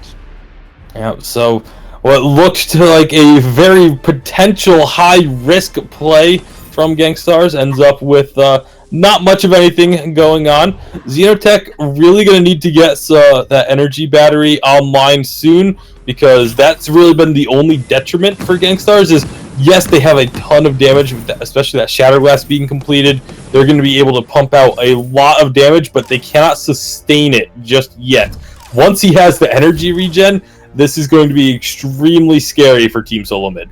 Yeah, I almost prioritize getting that tier 2 battery as soon as possible whenever I play Kestrel, just because you need to be able to put out consistent damage, and when you don't have Glitter Shop up on CP Kestrel, it just doesn't come through. But talking about coming through, the ult does land onto Von C. They're going to look to turn the fight straight onto Flash X, forced accord, but this time the Crucible, well timed by Flash X. The fight will be disengaged for now. Able to retreat back to the safety of their turret, but now they have to deal with this siege. Xenotech just going to be throwing out those Glimmer Shots incessantly, just trying to get any damage he can with it. Flash X taking a lot of damage as well once that Iraqi Zoro steps up. That's it, man. One more shot of that Glimmer Shot and Flash X was donezo, but maybe a Hellfire Brew will be enough. Oh, the Glitter Shot to secure it, but no, the Fountain comes through, and it is going to be the Adagio surviving. I know Gangstars comms is like, wait, he ain't dead? What happened there? But they're going to turn the fight. Nonetheless, look for TSM. The Glitter Shot's landing on to Best Chuck and A. They have to be careful now, though. Everyone's so low on the Gangstars side, but the one shot, one kill will force Von C back. Gangstars going to play with fire here as they look to push up the wave before going into their jungle, securing some more farm. And the best part about these siege attempts from the side of Gangstars is, those Glimmer Shots, half the time, even if they don't connect with a hero, they're still hitting the turret. That turret is now down to about half health just from these last couple of pushes, and it's going to be just a continued pressure onto that turret. every time Xenotech just goes through, clears out his jungle very quickly, moves up into the lane, and they start applying damage to anyone that is sticking around in the area for Team Solo Mid, and again, getting that extra damage onto the turret as well. They're going to try and find Von C down in the jungle, but nobody's home yet, so they pop some vision, now move their way up. This could be a troublesome spot. Certainly is, as Flash X going to take a huge amount of damage. This Glimmer Shot's doing so much. Once more, the force to core blocked away, but the turret is going to fall nonetheless for Gangstars. They've got themselves an advantage here. 2,000 gold, even 3 when you look at it. And they're looking to try and press it even more, landing those Glimmer Shots on to Best Chuck and A as the fight is being played out on different sides. But it is going to be Von C caught out, and now Gangstars going to turn it all around. 2 kills go their way, and it's no longer going to be Flash X on the Halcyon Fold. An ace comes through, and Gangstars Serious look to just go and take this gold miner straight off the bat. And gold miner going to be started. Iraqi Zoro sticking around to take down their second turret with these ace buff minions. And Iraqi Zoro is having one heck of a game thanks to this pressure from Xenotech in the lane. Best Chuck and A has not been able to farm up terribly safely at all, and it's about a 30 CS lead for Iraqi Zoro. This is very, very similar to what Old School and Cloud9 were able to do to Gangstars during their semifinal matchup. Gangstars Serious here with a big lead now on to Team Solo Mid. 6,000 gold in their favor. Xenotech going to finish off that Frostburn there. Iraqi Zoro, very interesting build, opted in for that Tornado Trigger second item and now has finished the Tyrant's Monocle. A lot of people debating in the Vainglory community where not Tyrant's Monocle, Tornado Trigger has a place on these, snipers in the lane. But man, this Kestrel has been one true sniper, landing those one-shot, one kills, going aggressive with the Glimmer Shots. Gangstars want to put TSM under constant pressure. And you can see infusions have been used by Gangstars as well. They've been using those pretty frequently here. This could be a big fight. TSM wants it, but so do Gangstars. There's the Hellfire Brew fountain on up for TSM. And Gangstars may just walk away from this one. Forced a cord, lucky over the wall, doesn't hit, but the Glimmer Shots do, and that is Iraqi gonna find the first kill of the fight, looking for Flash X, and in fact Chuck going to be taken very low, but the one shot doesn't quite connect, and now it's a running game for this Vox. Going to boost away with his boots, got that sonic zoom to close the distance towards his base, but a Glimmer Shot will finish him off, and the Glimmer Shot will connect from Xenotech. 4-1 and 4, just making this Kestrel pick work. Yeah, absolute massive damage from this Kestrel that Team Solo Mid has just not been able to answer. And it's, again, that one pick, this play from Xenotech on this Kestrel pick has been able to allow the rest of the team to get advantages across the board. Iraqi Zoro, a big lead. You mentioned Tornado Trigger. This is something we've seen him pick up before in earlier matchups in the VIS. So he really likes just getting that attack speed really going on the Ringo, and it's working out for him thus far. Man, Flash X is not having a fun time, getting forced really low in all of these early team fights. Not being able to have as much influence as he would want to, healing up his teammates or stunning up the enemy team with a... Wow, another shot comes through, down to half health, and it's going to force Best Chuck to go down. What do Gangstars do with this, though, is the question. Every time they land a shot onto Best Chuck and A, they need to be looking for an advantage, and they do. That's going to be the Gold Mound going down just seconds before the Kraken arrives on the hot fold. Yep, that is going to be Kraken making her way up out of the pit, and now Gangstars looks like they want to try and just set up for a fight at the Kraken. One shot, one kill will connect on the Flash X, so he's going to be starting this low, like you mentioned, and here comes Gangstars looking to make it happen. Flash X gets pulled on in. The Oblivion is there though, and it's gonna stun up 2. Can they turn the fight, TSM? They're certainly looking for it, but it's not going to be enough. It's gonna be Best Chuck falling, and Von C goes down as well. The Kraken is a call-in for Gangstar's Sirius, as it's gonna be Araki pushing down the lane once more, making sure that these aced up minions do work. And they're going to be able to take down that choke point turret. So when Kraken is unleashed, there will only be 2 turrets between Gangstar Sirius and a 3rd place finish on the split here at VISPRO. Is they gonna? Nope, not gonna find that last scout trap there, but I don't think it's really going to matter. It was a definite attempt to try and get all this vision down for TSM, so that they can spot out Xenotech on this Kestrel, but he has just been able to wander around freely, going invisible and just doing so much damage with those glimmer shots.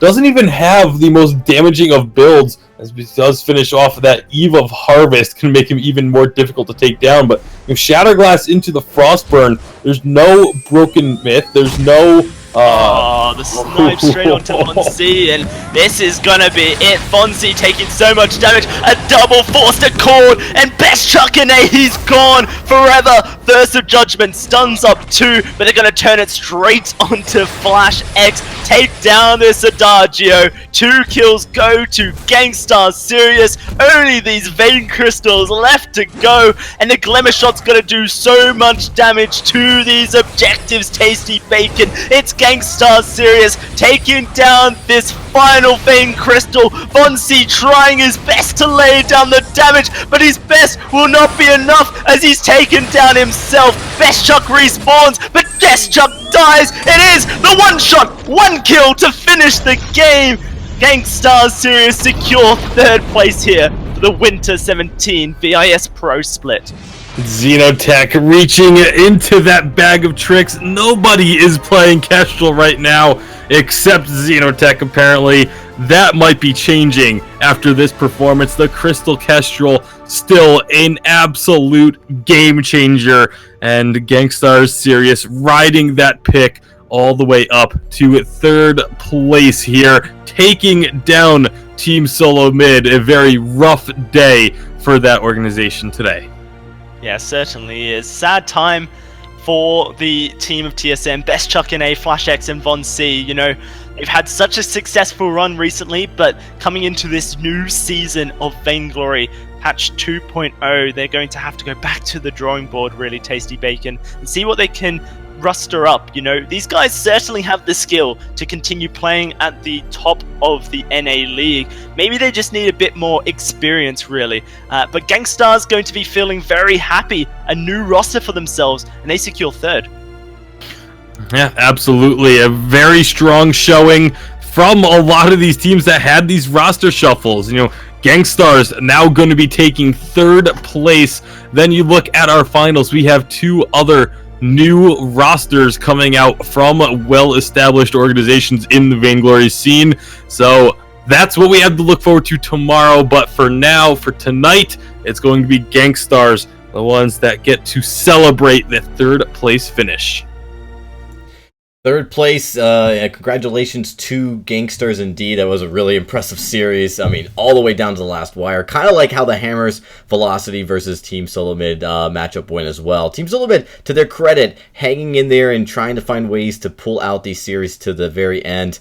Not going down without a fight. So congratulations to Gangsters, but GG to Team Solo Mid. And of course, we look forward to seeing them again next split, as the winter season will continue. Well, with that, it is a wrap for the show tonight. Thanks for our casters for coming out, and the moderators for keeping things in line, and to you viewers for going and staying with us for these last 4 hours. We've got more games tomorrow, so make sure you tune in. And of course, we're bringing the COPS tournaments this weekend to VIS. Lots in store for you. You guys aren't going to miss it. Make sure you hit the follow. With that, good night.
Ben, Sam, and Ken are on separate journeys to defeat the menacing Vile Dragon. But let's just say luck isn't on their side. If only there was a way for them to find each other and band together. Well, that's why there's Band. It's a mobile app that allows people to come together using common interests. With Band, you can find fellow gamers, chat, schedule gaming sessions, and conduct polls. Stage epic battles with friends while sharing videos and photos along the way. So try Band today. Band. Be together.